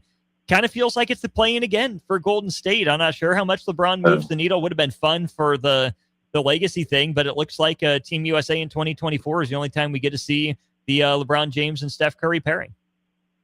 Yeah, he would have had a lot of fun. I know he said he's always wanted to play with Steph Curry. That would have been great, but I think it would have worn off when you look at, after Steph Curry and LeBron and Jimmy Butler probably coming back, maybe after the first quarter of the season, if you're lucky. And that's it. Obviously, Draymond brings a ton, leadership, toughness, and all that. But I think also LeBron understood the friendship that he has with those two is secure, and he really wanted to have a chance to win. And Golden State just doesn't have enough. If Golden State would have known or could have forecasted LeBron not going back to the Lakers, do they make the Jimmy Butler trade? Yeah. Do they really look at Kuminga the way that they started to look and view and kind of voice their opinion on him late in his career there at Golden State? And maybe that's the loss of Bob Myers, where Bob Myers probably did a really good job of forecasting things like this, right?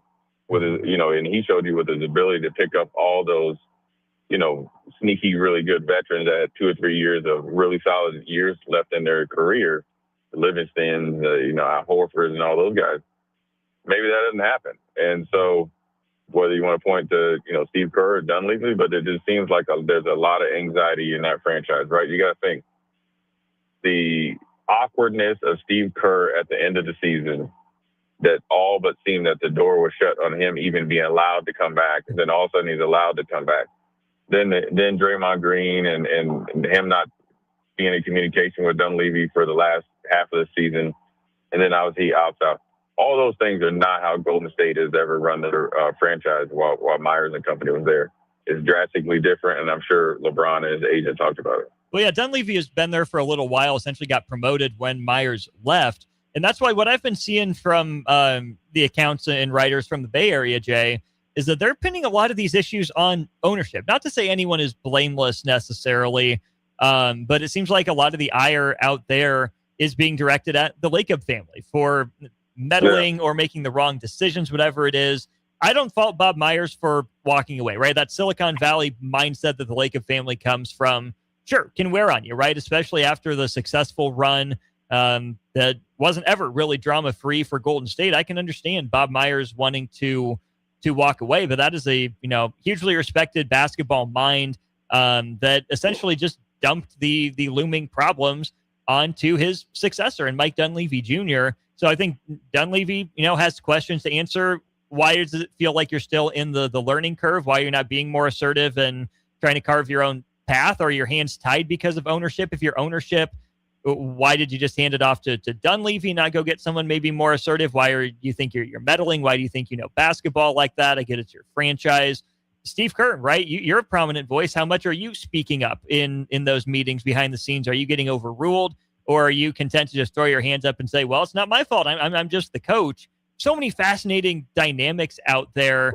But at the end of the day, a respected basketball mind walked out the door, was doing some TV at various places in Bob Myers, and now we helped steal the biggest star the NBA's had in the last 25 years.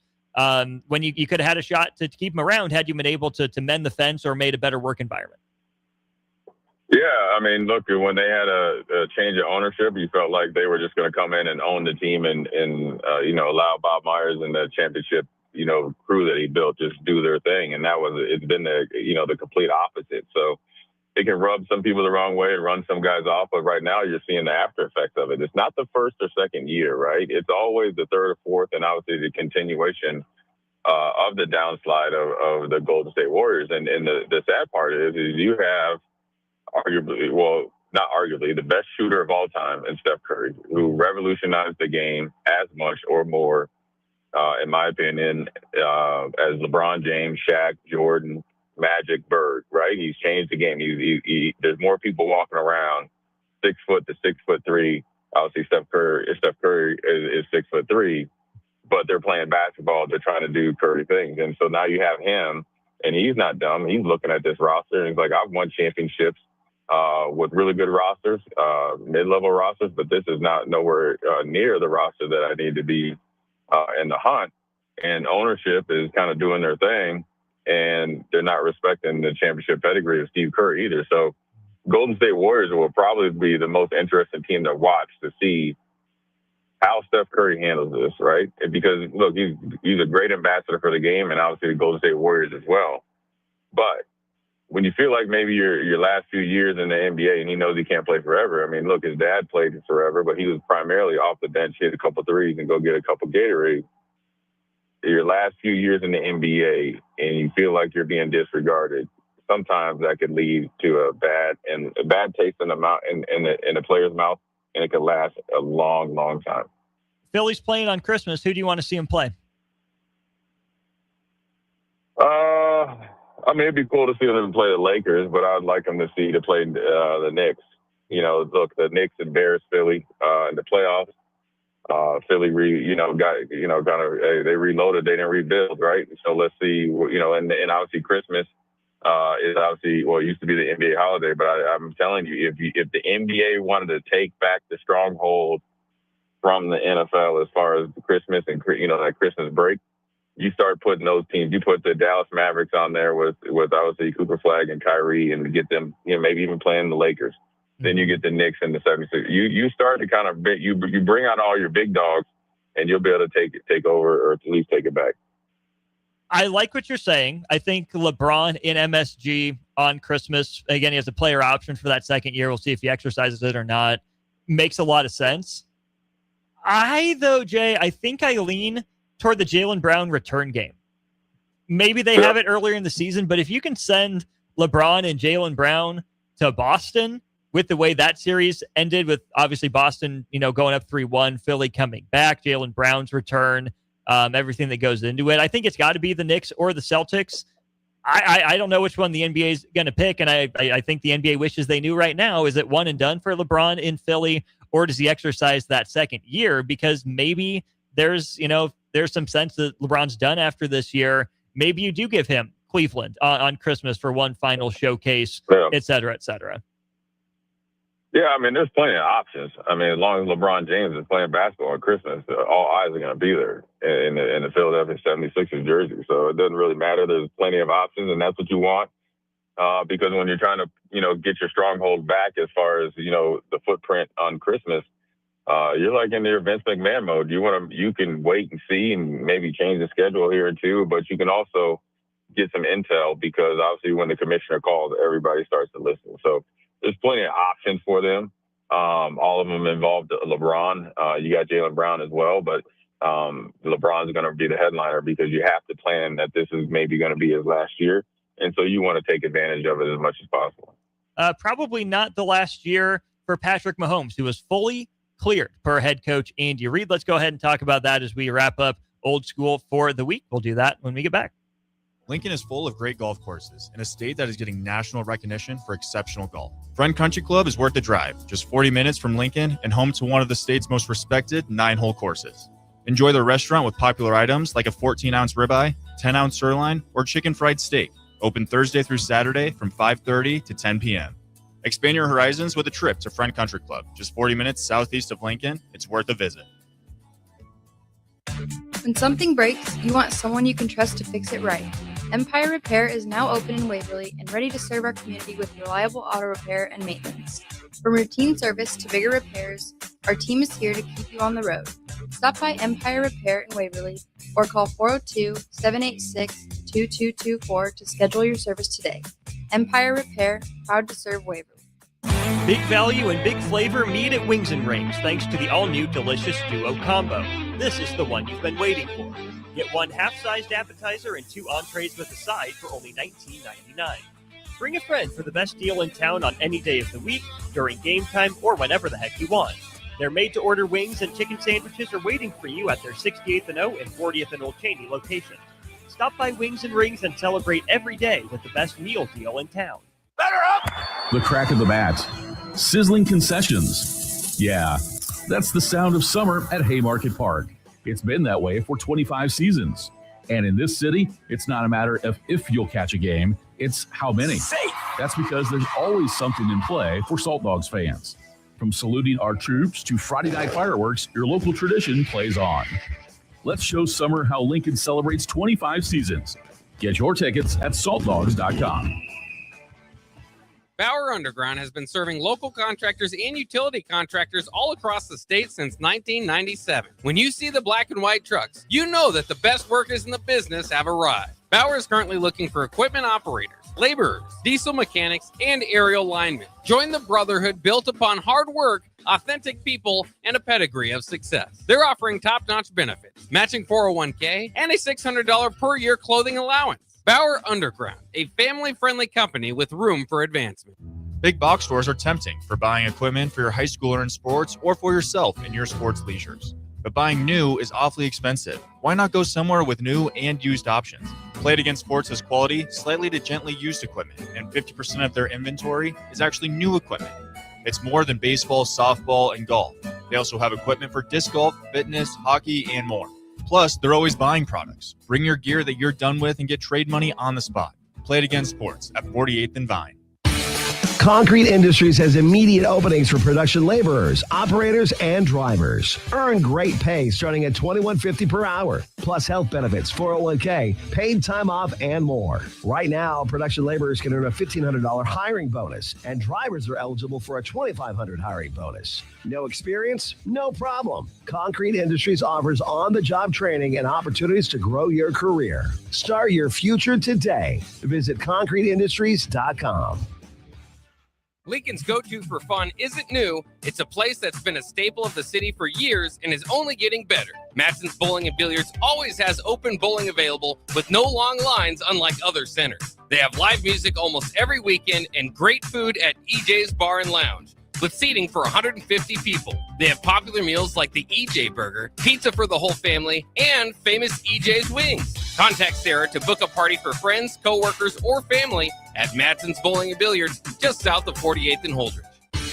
Concrete Industries has immediate openings for production laborers, operators, and drivers. Earn great pay starting at $21.50 per hour, plus health benefits, 401k, paid time off, and more. Right now, production laborers can earn a $1,500 hiring bonus, and drivers are eligible for a $2,500 hiring bonus. No experience? No problem. Concrete Industries offers on-the-job training and opportunities to grow your career. Start your future today. Visit concreteindustries.com. Are you looking for a place to host company get-togethers, team meetings, or group events?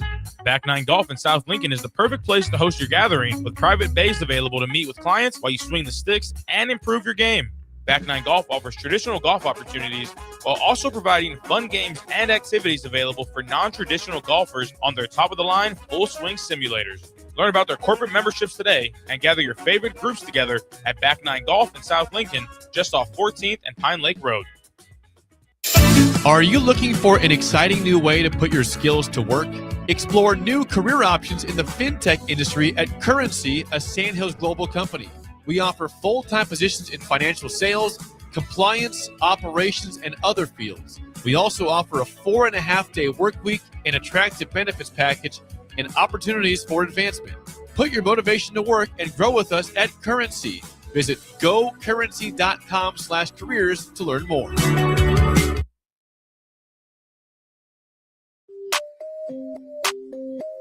Back to Old School with Foreman and Orman on 93.7 The Ticket.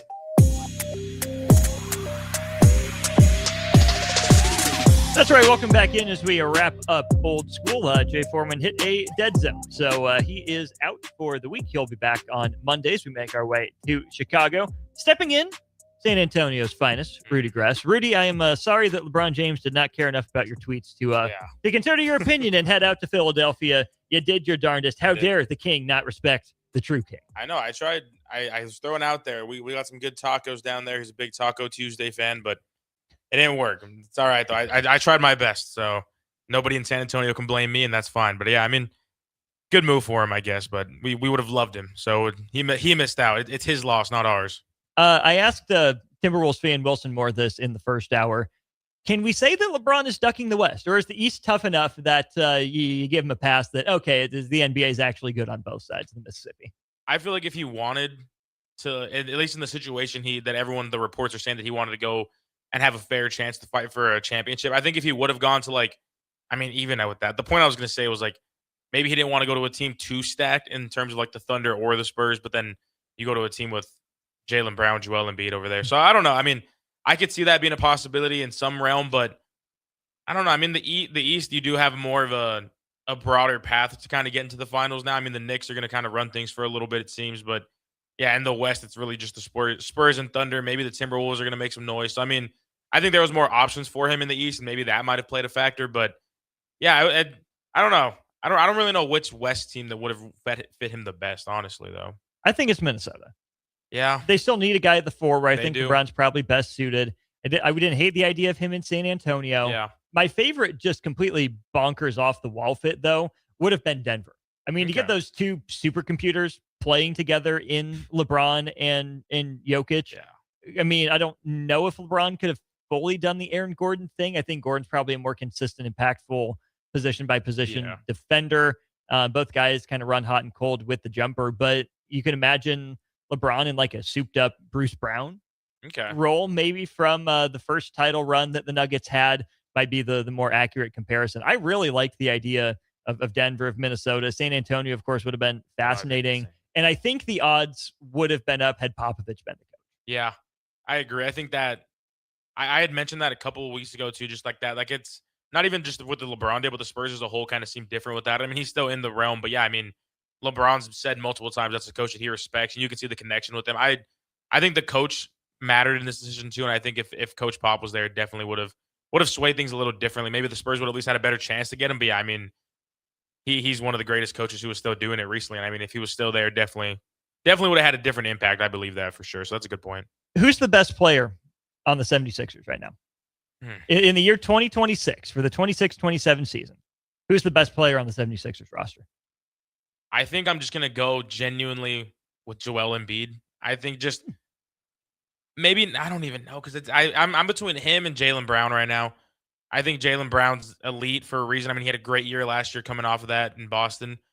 But I think in terms of what you're kind of going to get from Joel Embiid almost every night on his better nights is kind of what I'm hoping for.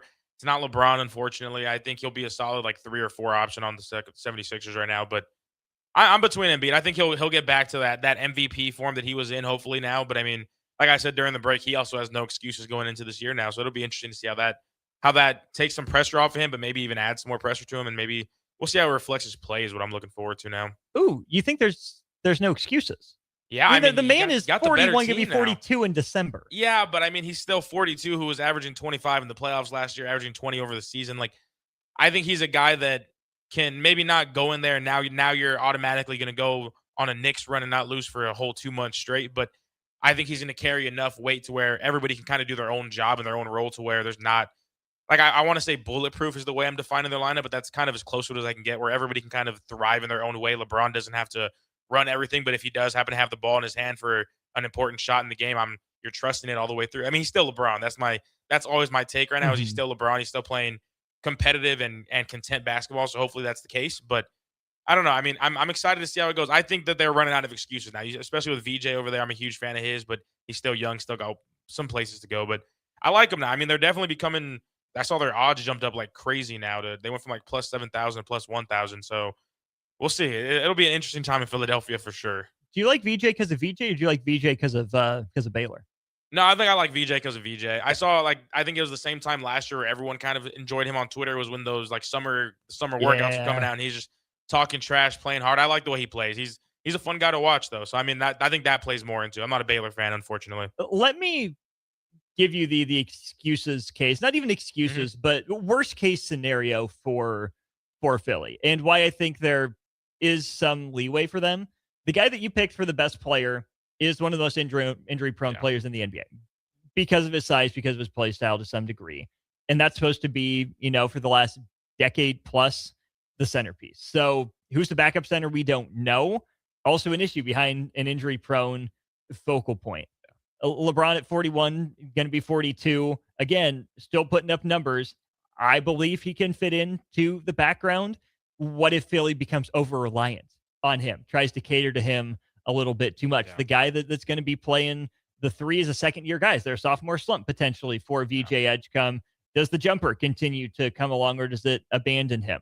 Jaylen Brown wanted his own team. Yeah. Told you as much. It's not his team anymore. Yeah. Maybe it is if LeBron's in the background, but he's not going to get the headlines. Does Jaylen Brown want the shots? Does he want the touches? Does he want the attention? What does he want?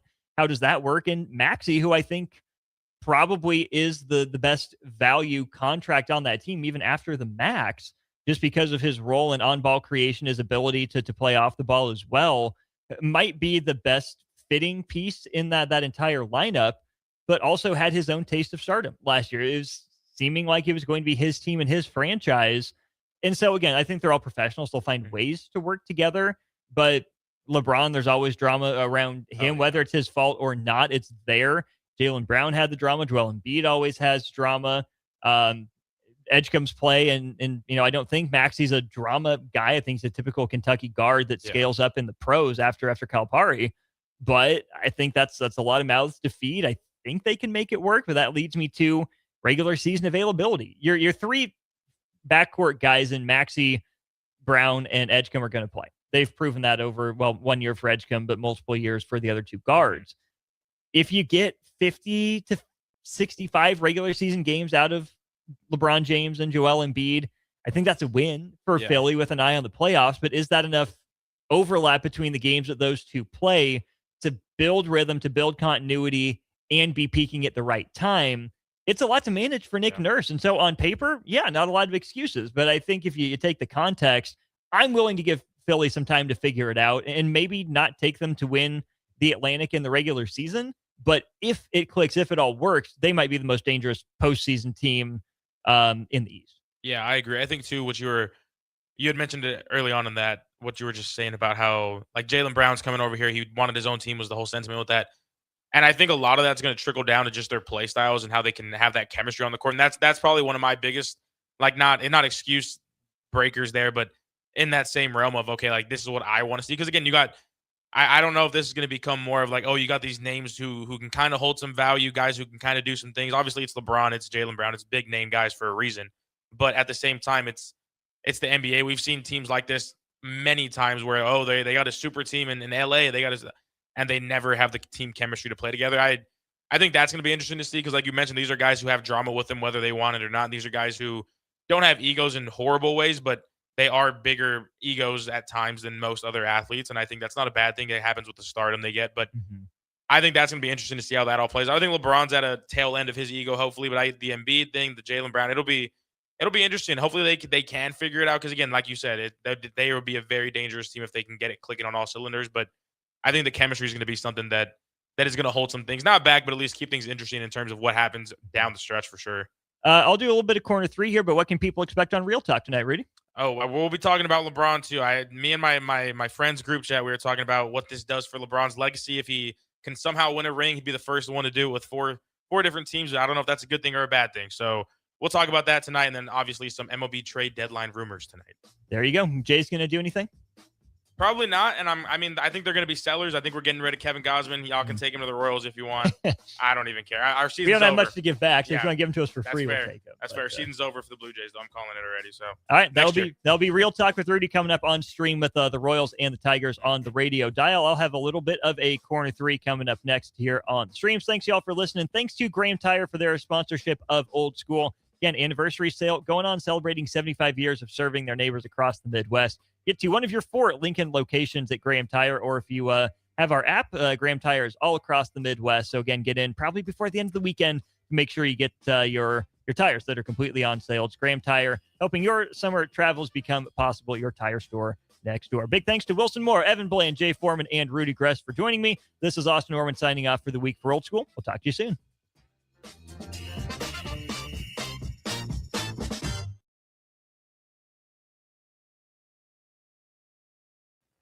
Hey, Husker Nation, this is Todd Euler, 2-time national champion with Window World Lincoln.